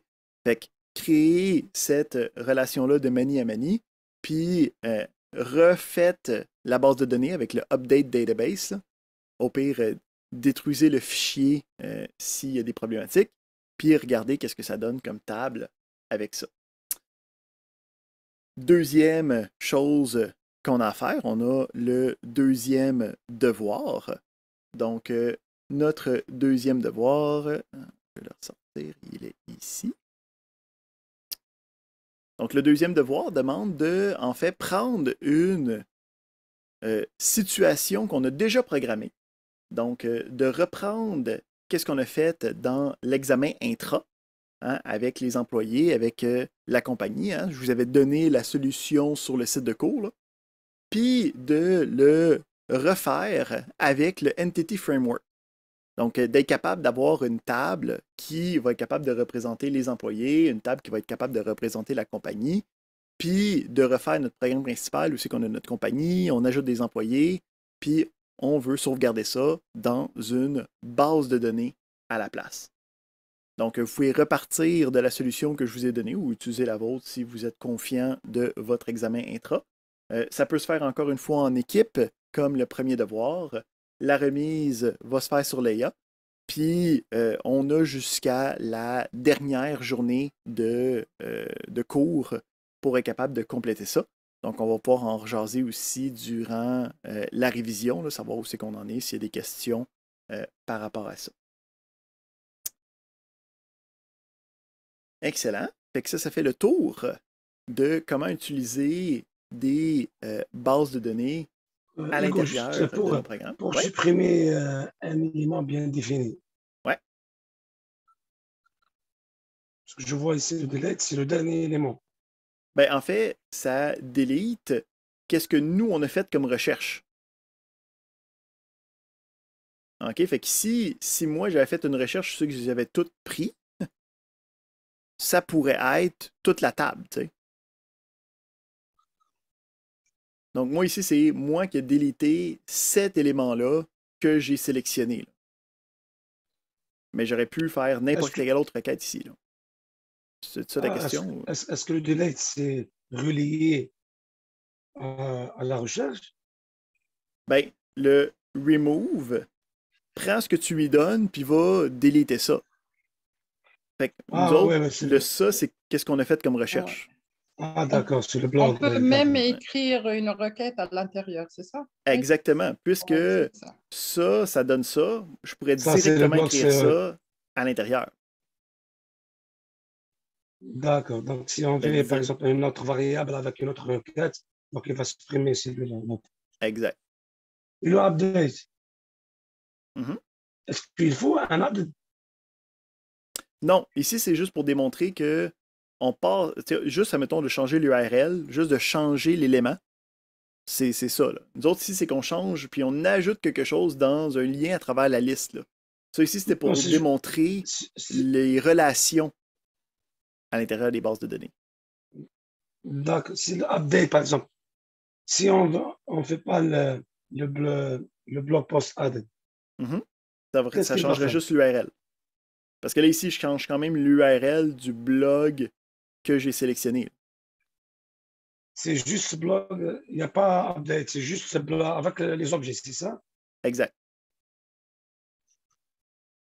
C'est directement, tu changes l'objet, puis après ça, tu peux faire un save change, puis là, lui, derrière, ça va faire un update. Ouais, d'accord. Comme des objets, c'est juste des sections, c'est pour les tables. Exact. J'ai une autre question de Sadja. Oui, donc pour le update, c'est comme un override pour l'URL. Qu'est-ce que tu veux dire, un override? C'est-à-dire, juste, il écrit, il écrase. Oui, exactement. C'est juste d'accord. Donc, si je fais un read pour toute la base de données, comment je veux faire un update sur un enregistrement spécifique? Ben, C'est-à-dire, le principe, c'est que si tu regardes, c'est le save change. On n'y a pas envoyé blog directement. Hein. Fait que le principe, c'est que si, admettons, tu fais une requête sur toute ta base de données, puis là, tu en changes 3. Tu sais, admettons, tu as toutes tes lignes, tu sais. Puis là, tu en changes 3 là-dedans. C'est ça. C'est comme le delete. Si tu fais le save change, il va juste prendre toutes les modifications que tu as faites puis les appliquer. d'accord. Non, non. Ma question, C'est c'est ça ta question, si... ouais? Non, si je veux faire un select pour toute ma base de données. Ouais. Donc, ça va être une liste. Exact. D'accord. Quand je vais faire l'update, ouais. Oui, comment je vais faire l'update sur juste un enregistrement, c'est-à-dire? Fait que, mettons, on va le faire. Là. Ici, on va faire ça. On va faire ça. OK. On va enlever l'update pour l'instant. En fait, je vais faire 2. On va aussi se faire 2 create avant, juste pour être certain. On va l'appeler 1, 2. OK. Puis là, juste pour démontrer la chose.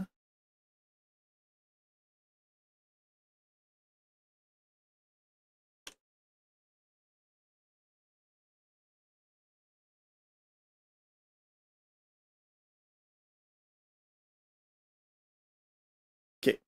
Fait que ici, on a un exemple où je vais créer 2 blogs. Puis là, je vais aller chercher l'amalgame des blogs. OK, fait que mettons, j'ai ça ici. J'insère les 2. Si je regarde dans ma base de données après, et on regarde les blogs, on voit qu'on a les 2 blogs. OK? Puis, on voit ici que je me suis créé une liste, là, ou en tout cas quelque chose d'énumérable, qui me permet d'aller chercher chacun des blogs. Est-ce que jusqu'ici, ça va? Oui. OK, excellent. Donc, là, mettons, je veux aller modifier un de ces éléments-là. OK? Fait que pour chacun, je vais dire si le blog.blog ID, si, mettons, c'est égal à 5. OK, là, on va y aller straight, là. OK, on va directement utiliser le blog ID. Je sais qu'il y a un 5. Si c'est le 5, je vais vouloir changer son URL. Là, ici, on pourrait utiliser un select, un where, d'autres conditions. Est-ce que c'est correct? Oui, oui. Ça pourrait être d'autres conditions. Là. Fait que si c'est ça, je vais changer l'URL. Puis je vais dire que c'est autre chose. OK. Fait que là, j'ai une liste. Dans la liste, j'avais différents blogs. Il y a un de ces blogs-là que j'ai changé quelque chose. Fait que là, si je veux faire des mises à jour, je vais faire Save Changes. Puis là, lui, là, je vais enlever les 2 create là, pour qu'on n'en ait pas trop. Donnez-moi un instant, je vais aller fermer ma porte. Il y a quelqu'un qui tourne le gazon là-bas.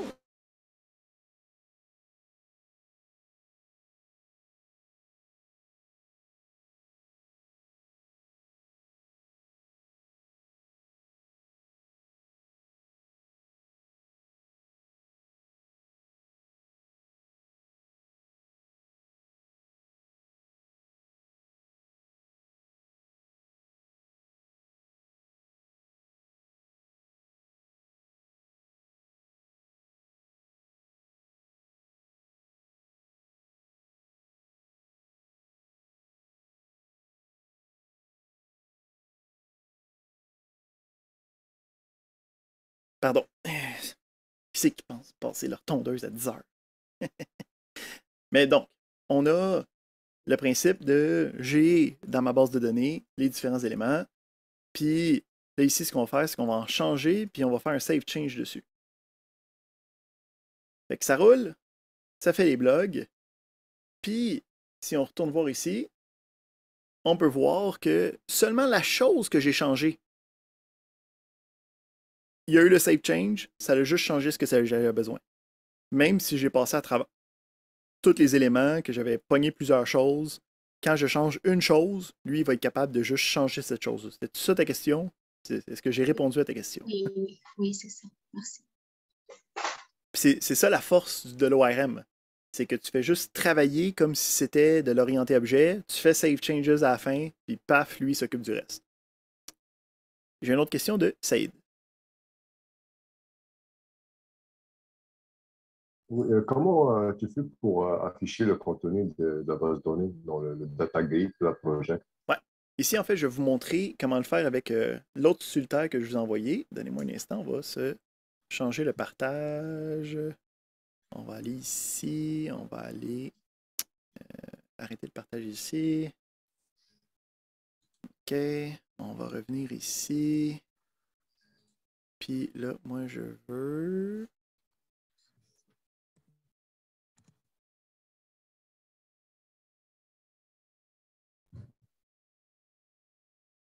OK. On va faire le partage. Puis on va juste prendre une portion de mon écran, parce que sinon mon écran il est trop grand.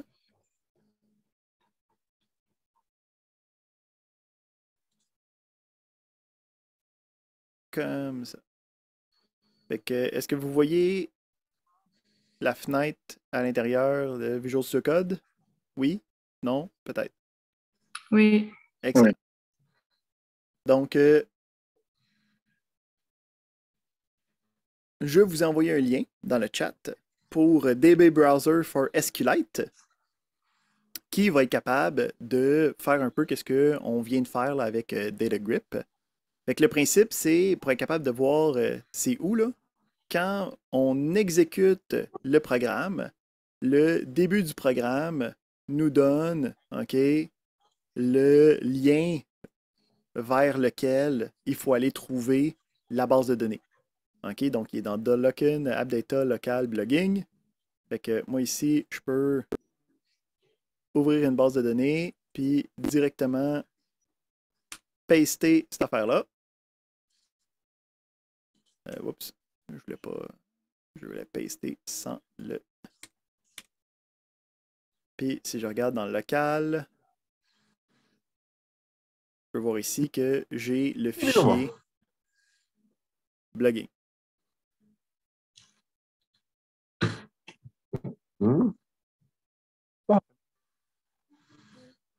Puis là, à partir de celui-là, je peux aller voir les différents posts et ainsi de suite. Puis je peux aller voir le browse table pour aller voir les différents éléments. Là, ici, dans le programme normal là, que vous avez tout copié, il y a le delete à la fin. Là, fait que si vous voulez voir des choses, vous voulez aller être certain d'enlever ou de mettre en commentaire le delete pour être certain de garder les informations à l'intérieur. Donc, si je le roule, ça les insère. Ça l'a arrêté. Puis là, si je retourne voir à l'intérieur de celui-là, si je réfléchis, je peux voir que j'ai effectivement l'URL. Si je m'en vais dans la table Post, je peux voir que j'ai aussi l'élément qui a été rajouté. Donc, je peux aller voir le fichier que j'ai créé pour être capable de gérer, voir si ça a bien sauvegardé, et ainsi de suite. Donc, DB Browser for SQLite permet d'ouvrir une base de données puis d'avoir directement accès au fichier qui est dans le dans le dossier qui a été indiqué quand vous exécutez là, le programme. Là. Quand on exécute le programme, ça nous dit, OK, on a cet emplacement-là que vous pouvez utiliser pour savoir où est la base de données.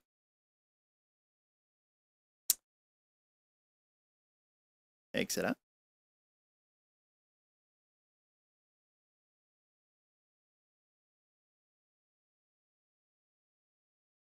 Et ici, on demande, est-ce qu'il faut travailler dans une VM? Bien, il faut ouvrir ça où c'est que vous avez Visual Studio. Là. Donc, Visual Studio, c'est installé de manière normale. Ça devrait être la même place que vous avez SQLite Browser d'ouvert. Donc, il n'y a pas de... si vous avez votre SGBD dans une machine virtuelle, là, vous n'êtes pas obligé d'utiliser ça. Là. Le principe de SQLite, c'est que c'est plus léger. Tu n'as pas besoin d'avoir une machine virtuelle avec quoi que ce soit depuis. Saja, tu as une main levée, je ne sais pas si c'est la même que tantôt. Oui, non, juste quel browser on télécharge, le Portable App ou bien la normale? Peux-tu répéter ta question? Il y a un petit peu de bruit en arrière de toi, je l'ai entendu.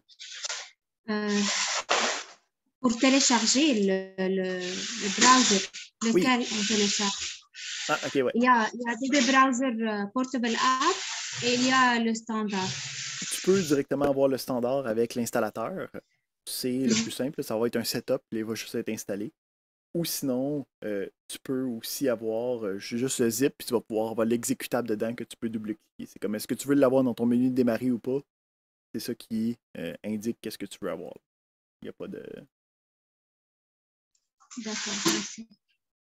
Mais tous les liens sont bons.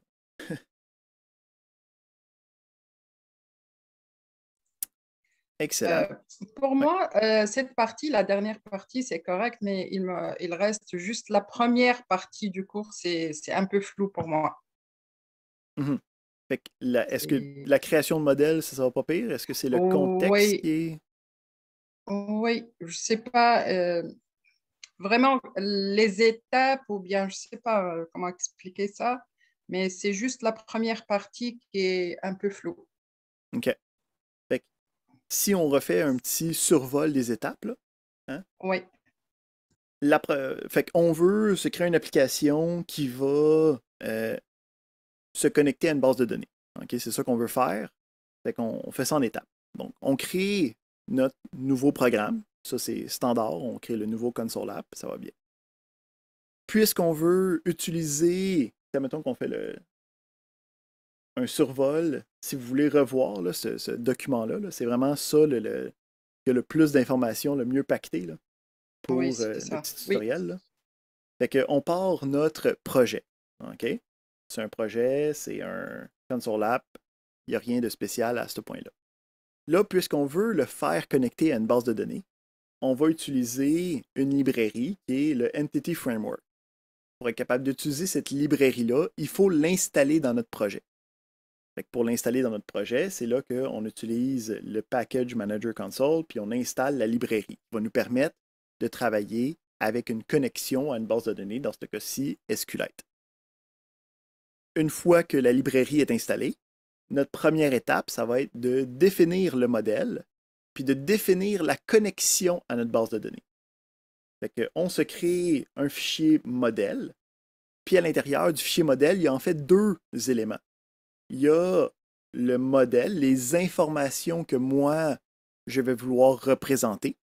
Donc, dans ce cas-ci, le modèle, il y a deux classes, des blogs puis des posts. Puis là, ici, c'est directement de la programmation orientée objet qu'on a fait depuis le début, hein, avec des propriétés, avec des listes, puis il y a des liens.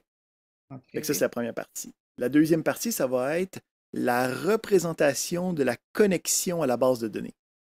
Donc, c'est ça qui va nous dire, voici c'est quelle base de données à laquelle je me connecte, puis voici les choses que je veux qu'ils soient représentées dans la base de données. Donc, cette connexion-là, c'est ce qu'on appelle un contexte.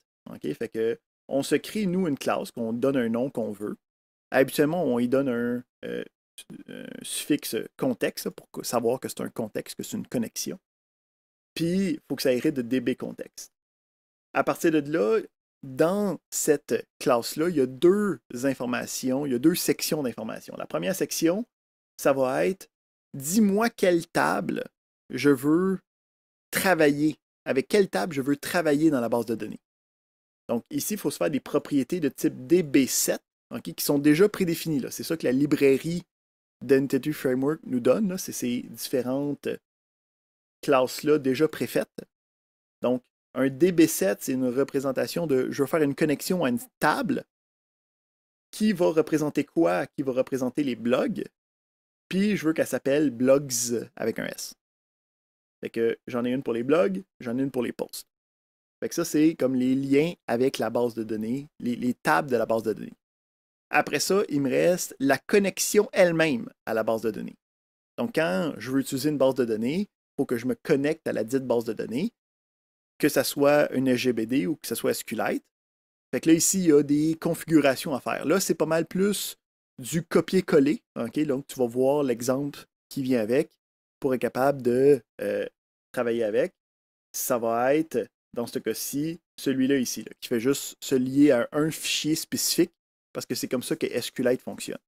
Si on avait un autre type de SGBD, ça serait dans cette partie-là qu'on mettrait, mettons, le nom d'utilisateur, le mot de passe qu'on aurait configuré, le schéma que je voudrais utiliser si j'utilise, mettons, Microsoft SQL Server, des choses comme ça.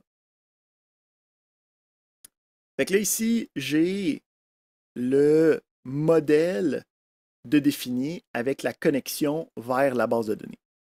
Est-ce que c'est pas si pire pour cette partie-là?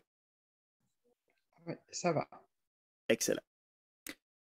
Là, on a juste défini... vas-y. Pardon. La Vas-y. partie public blogging context, on fait copier-coller comme ça. Directement, c'est juste, on change le nom de la base de données, c'est ça? Si on veut avoir un autre fichier, ouais. OK, d'accord. C'est correct. Après ça, le principe, c'est que ça ici, c'est juste la représentation de la chose. Je n'ai pas encore de base de données elle-même. Comme il n'y a pas eu de create table nulle part qui s'est faite. Oui, OK, oui. Fait que, on pourrait le faire manuellement, mais la librairie nous donne la possibilité de le faire pour nous. Fait que c'est ça qu'on fait ici à la création de la base de données. Donc, je pourrais le faire. Je pourrais aller manuellement dans ma SGBD ou dans SQLite, taper create table, blablabla. Mais là, lui, à la place, il est comme, gars, je peux lire ça, puis moi-même faire les create tables à ta place. Fait qu'on installe un outil qui nous permet de faire ça. On lui dit, crée-moi une migration. Donc, l'immigration, c'est une série d'actions. Oui, vas-y. On voit rien en ce moment, on voit pas votre écran. On voit pas mon écran? Pardon. C'est juste vous qu'on voit là. C'est juste pour vous le dire. Je suis en train de suivre le petit tutoriel là, ici. Fait qu'on a le blogging contest. On était rendu à la création de la base de données. On a l'ajout d'outils. On crée la migration. La migration, c'est quoi? C'est une série d'étapes que je veux faire sur une base de données. Là. Fait qu'on avait vu qu'il avait créé, quand on a fait ça, lui, un programme là, qui va créer les tables. Puis, une fois qu'on a cette migration-là de fait, je peux lui dire, mets à jour la base de données, applique la migration. Puis là, à ce point-là, lui, il va faire des create tables pour nous. Puis là, la base de données, elle existe avec les tables à l'intérieur. Une fois qu'on a la base de données avec les tables, là, on tombe dans la dernière partie où c'est qu'on se connecte à la base de données en utilisant le contexte. Puis n'importe quelle action qu'on va faire et sauvegarder ou committer là, dans les termes SQL va être appliquée à la base de données.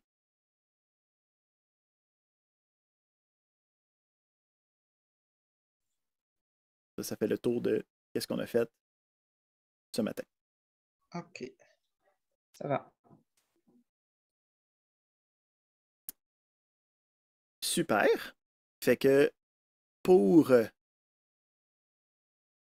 ceux que ça a fonctionné, on a les exercices, on a le devoir.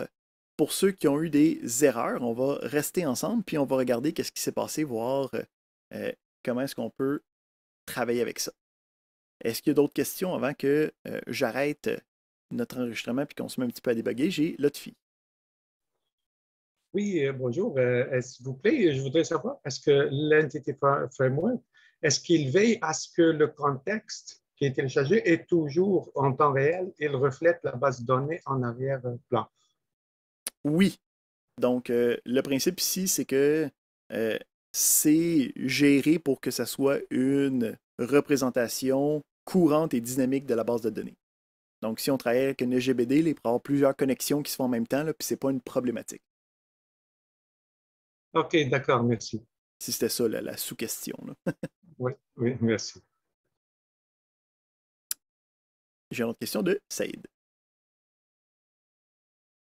Oui, Hugo, c'est comme je compris, c'est comme ils utilisent les deux fichiers modèles et programmes. Comment les faire utiliser juste programme? Ben, si tu voudrais juste utiliser programme, tu aurais juste à prendre ce qui est dans le modèle, puis venir le mettre directement. On n'oublie pas que les classes, faut qu'ils soient en dessous. Mais si je veux garder les deux fichiers, ouais. Si je veux garder les deux fichiers, comment faire? C'est comme il n'est pas capable d'exécuter deux fichiers séparés. Qu'est-ce que tu veux dire? Je ne suis pas certain de comprendre ta... J'ai créé moi aussi deux fichiers modèles de programme. Ouais. Et si tu as vu sur le chat, c'est comme ça dit. OK. Fais attention, ça se peut que tu ailles laisser dans le fichier modèle. Là. OK? Faut pas qu'il y ait faut pas qu'il y ait de top level statements. Tu sais, dans le programme, on a notre programme principal. Là. Faut faire attention que dans le fichier modèle, il n'y ait pas des instructions qui traînent tout seul. Là. OK, peut-être qu'il y avait un Hello World, peut-être je vais le backer.